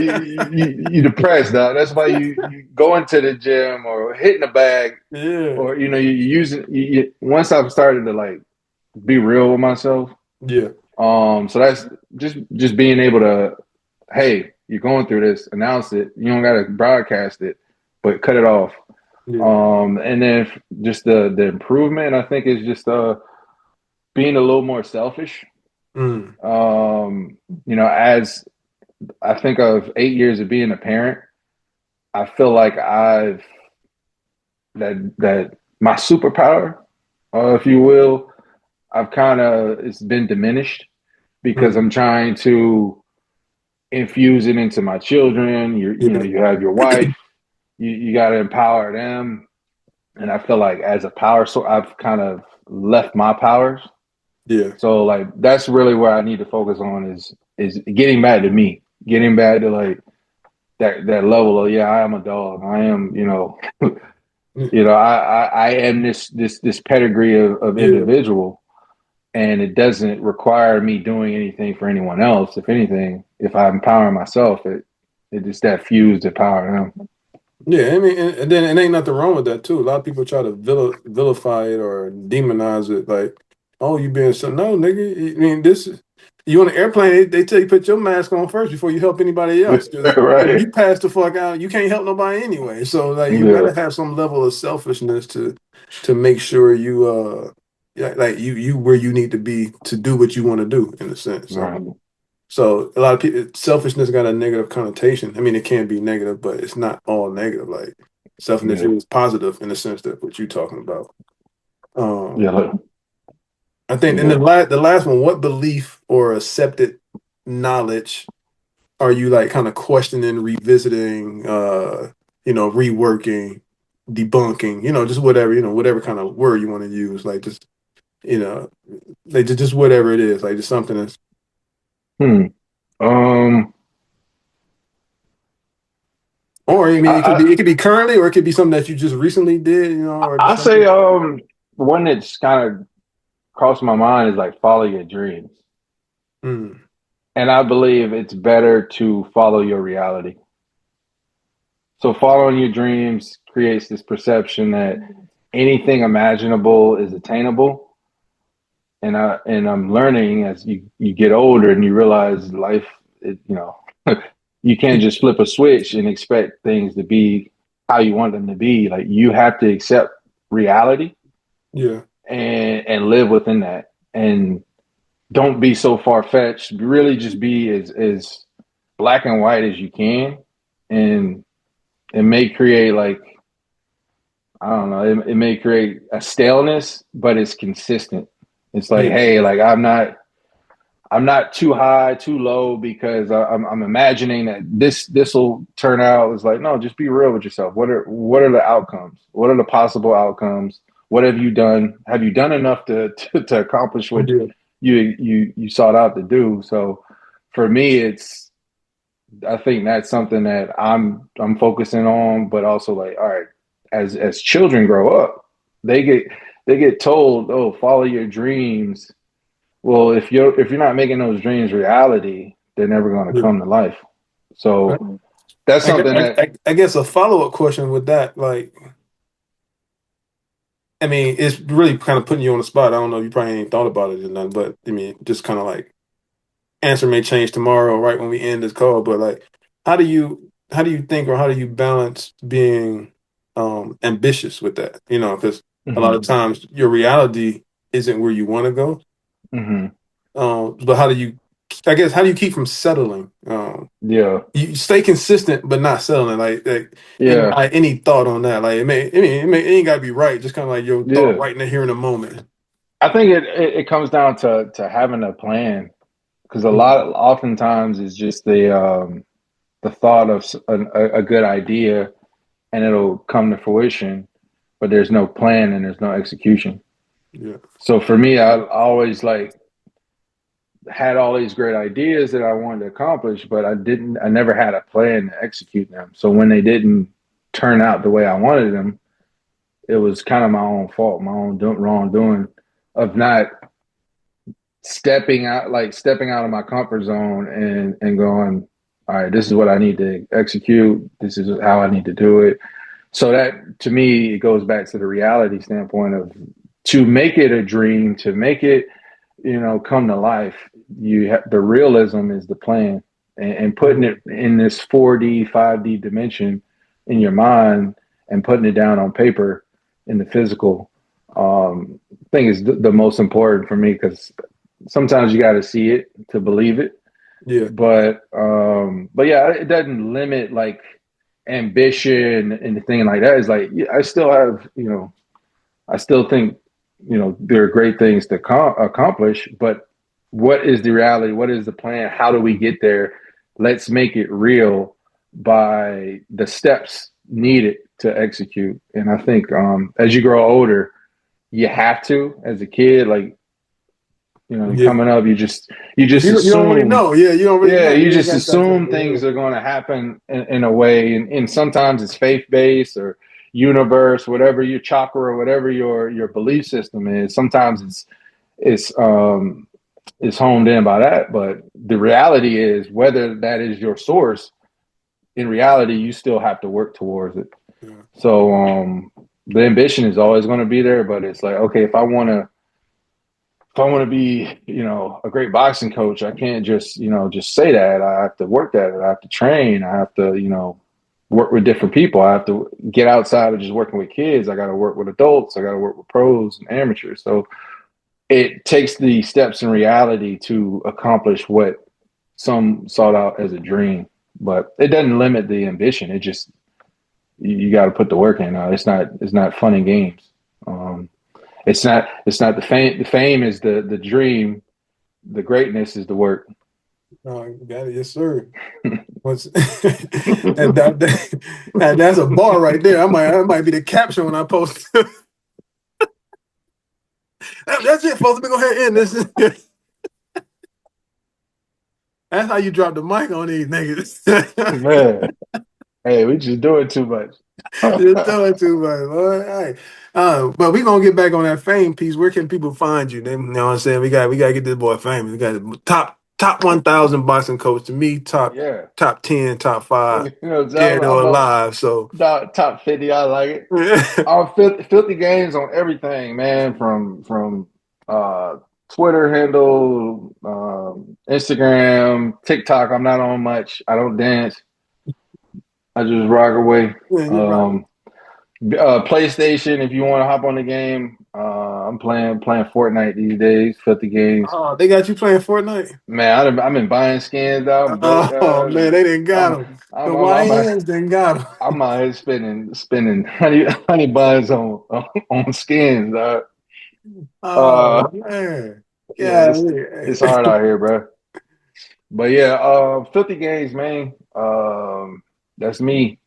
I don't post like I used to, but I think for You content purposes, I might get a little bit more out there. you top 1,000. You gotta start posting, baby. You gotta repost Yeah, them. Man. man. Come on Yeah, I now. gotta get back out there. You But gotta yeah, get back. I gotta get back in shape too. Nigga, I'm about 270, 270. Woo! That was like thick. I'm surprised I ain't break No this diddy. chair. I've been sitting in it so long. I went from a running back to a left guard. Well, pulling guard now. He's still in motion. Yeah, I'm a pulling guy. Hey, we could run that sweep. I got you. But sure, But yeah, I man. appreciate it, man. It's been good. One of the things I gotta do more. We gotta link up more in 2026 if we Oh ain't yeah, going on. dog. You already know. Yeah, it's the we started the year off linked up virtually. We're gonna link up in person more than this. We'll be down there in Orlando in February. Oh yeah. Aurora Where's the got game at? worldwide sport Disney sport Oh thing. dang, that's Yeah, where the bubble was, wasn't yeah. it? So it's the 18th through the 21st, 22nd, something like that. I send you the details. But I mean, I don't know if y'all may, but definitely we'll be linking up. It's a So weekend type. Yeah, yeah, we'll be there Thursday to Sunday. yeah, man. We gonna get it in some way somehow. Because I think they got 5 games on Friday. They'll have a bracket play on Saturday and championship. If they make it, be on Sunday, and it'd be on ESPN the championship. The Yeah, top man. four teams get Junior Olympic qualified. Like the supposed number one team from Jacksonville, they call it Jaguars Elite. It's like a little program out of there. I Oh, I think know I because think it's what old boy play for those the number Byron. one in But the nation. yeah, Yeah, yeah, number one in the nation. number one in the nation. They got an AU girl. They got an AU girl flag football team. They pretty decent. Now, I'm gonna spin it back on you. I know. I'm the guest here, but No, what are your thoughts about flag football being a part of the 2028 Olympics? I think I think by 2028, women's flag football will probably be the biggest draw of all women's sports. Mm. Just because football is the biggest sport, at least in America. In America, but you saw from like the amateur games where I think Mexico won. Mexico beat the U.S. Actually won the amateur. I think it was like like the adults, but I think just because it's so fun and exciting in Yeah. football it allows people from every different sport and training background to play. Because football, I mean, honestly, for all the sports I play, football is the easiest sport. Hmm. Even tackle, if you were tough enough to take the hit or deliver a hit, then it's the easiest sport to kind of grasp. Outside of like concepts and schemes and playbook, like just Yeah. running, throwing, catching. Running an open space, Yeah. catching ball. So you see a lot. Soccer's the biggest sport in the world right now. I mean, it's Mm. always going to be probably the biggest sport. But you see a lot of soccer girls dubbing their, with flag football. And then, so Mm. they got the footwork, they can get the hips out of the way, boom, boom, boom, boom. Yeah. They used to playing in traffic, what I'm saying? And then you got like a lot of softball girls, they throw and like, so they most of them be quarterbacks or, fight like the outfielders and middle infield, they're real elusive too. Basketball players, they got the height, throw it up, they can jump and go get it. Yeah. So you're gonna have an influx of athletes coming in from everywhere, and it's not expensive. So it's not like baseball and softball where you need bat gloves that's $500 a piece. Oh, you know what I'm saying? All the cleats, Yeah. all these different things. You gotta have an open field to go to hit and pitch, and then you got like basketball. It's like a lot of injuries and stuff going on, but it just gives another. It translates in soccer again, like. So I think like with that, and then it's just a lot of dads that got girls, they got something they can relate to. Yeah. Especially black that a lot of black people don't grow up playing baseball, so they don't know, or they don't know soccer to be able to train them or work with or be involved. They know Yeah. football, so shit, my daughter playing. We out here doing DB drills now. We doing running Yeah. around, so to get them something to, Ladder drills and all. yeah, it get them something to push their kid too. So that's why I Yeah. say like in the next, well, now I'm about to say 3, now 2 years is 2026. I think by that time it's gonna be crazy. It's gonna be exploding. Yeah. Yeah. That's I asked that because it's like you nailed it. It gives opportunity for girls, especially in other sports that don't get that recognition, Yeah. especially from on the Olympic Oh, stage. definitely, definitely. I mean, you talk about like if you a high level athlete and you on a national team, but you don't start. You go to a regular flag football team. You know what I'm Yeah. saying. You a high level. You already a high level athlete. You know what I'm saying. All you gotta Yeah. do is just learn how to catch the ball or snap the ball, and just everything else is just fun. Yeah. My only concern, I feel like for the males, is the idea that NFL players might be a part of the Olympics. Like NFL players trying to play flag and stuff. Yeah, because think about it, NBA players they get the opportunity to get gold medals. Yeah, The baseball has the world the what was it the FIFA not FIFA yeah, league yeah. but Yeah, World Cup. I mean, the it's like a I know what you're talking about. I yeah ain't they got it's like they the opportunity to play for their national baseball team, got the but World Baseball Classic. yeah, World Baseball, but football doesn't. So Yeah. I've heard like the Josh Allen and Mike Evans potentially wanting to play flag for the I mean, U.S. they would dominate. Only thing, even still with football though, all those other sports, everybody can play. Yeah, Football, the lineman not gonna be able to play. Oh, flag yeah, football. NFL players, it's gonna be 7-on-7. It's gonna exclude the lineman. Like, yeah, it's no reason for you to have Myles Garrett out there, even though he probably top 5 player in the league. So yeah, so it's kind of like, all right, but that's gonna be the only difference between that. But then I don't know how they gonna for like DK Metcalf. Imagine DK Metcalf playing flag though. Like oh man, he won't be able to turn off. He gonna be hurting a lot of people, and he playing he receiver. yeah, I mean, it's not his job to worry about it though. But I mean, if I line up DK, Jamar Chase, and all them, and you got Josh Allen and Lamar Jackson at quarterback, and Saquon at running back, like just incidental contact on normal people, they're gonna be like, yeah, they might be paralyzed. yeah, because Yeah, you look at the U.S. team now, they are like small dudes, 5'9" to 5'6'2", yeah, 150 to 210. Yeah, you got dudes out here 6'4", 230, running 4'3". Like they going up for a ball. You jump, they show to hit you you done. yeah, I mean, I was hurting people when I played flag football fresh out of college. It's like yeah. just Because going you're for a like football player. not even intentional. I'm going for the ball and they jumping and they run into me. I'm like, bro, like your ribs done. Like, Because your mentality is you accept you're absorbing the contact, but in yeah, flag like is I'm not trying to avoid nothing. I already know the risk. I signed up. I signed the waiver. Like you ain't trained for this. yeah, You ain't built for this. You're not built for that. Yeah, so like, Yeah, and I know that, so I'm not gonna play tentatively either. yeah. I'm not trying to get my hips out the way. I might have flashback and lower my shoulder. Bye. There's a penalty, but you out. Yeah, Yeah, so yeah, I mean that is they need to just leave it alone. I wouldn't even mess with it. They make too much money. yeah. They just Be got like, they got to accept their fate. yeah, like they gonna getting themselves or somebody else hurt. Yeah, no, it's a wrap for especially. I mean, and it's not even a sport. Like everything else is the same. Like you're going from tackle to flag and different rules. Like Yeah, just let me and you have it. You know what I'm saying? yeah.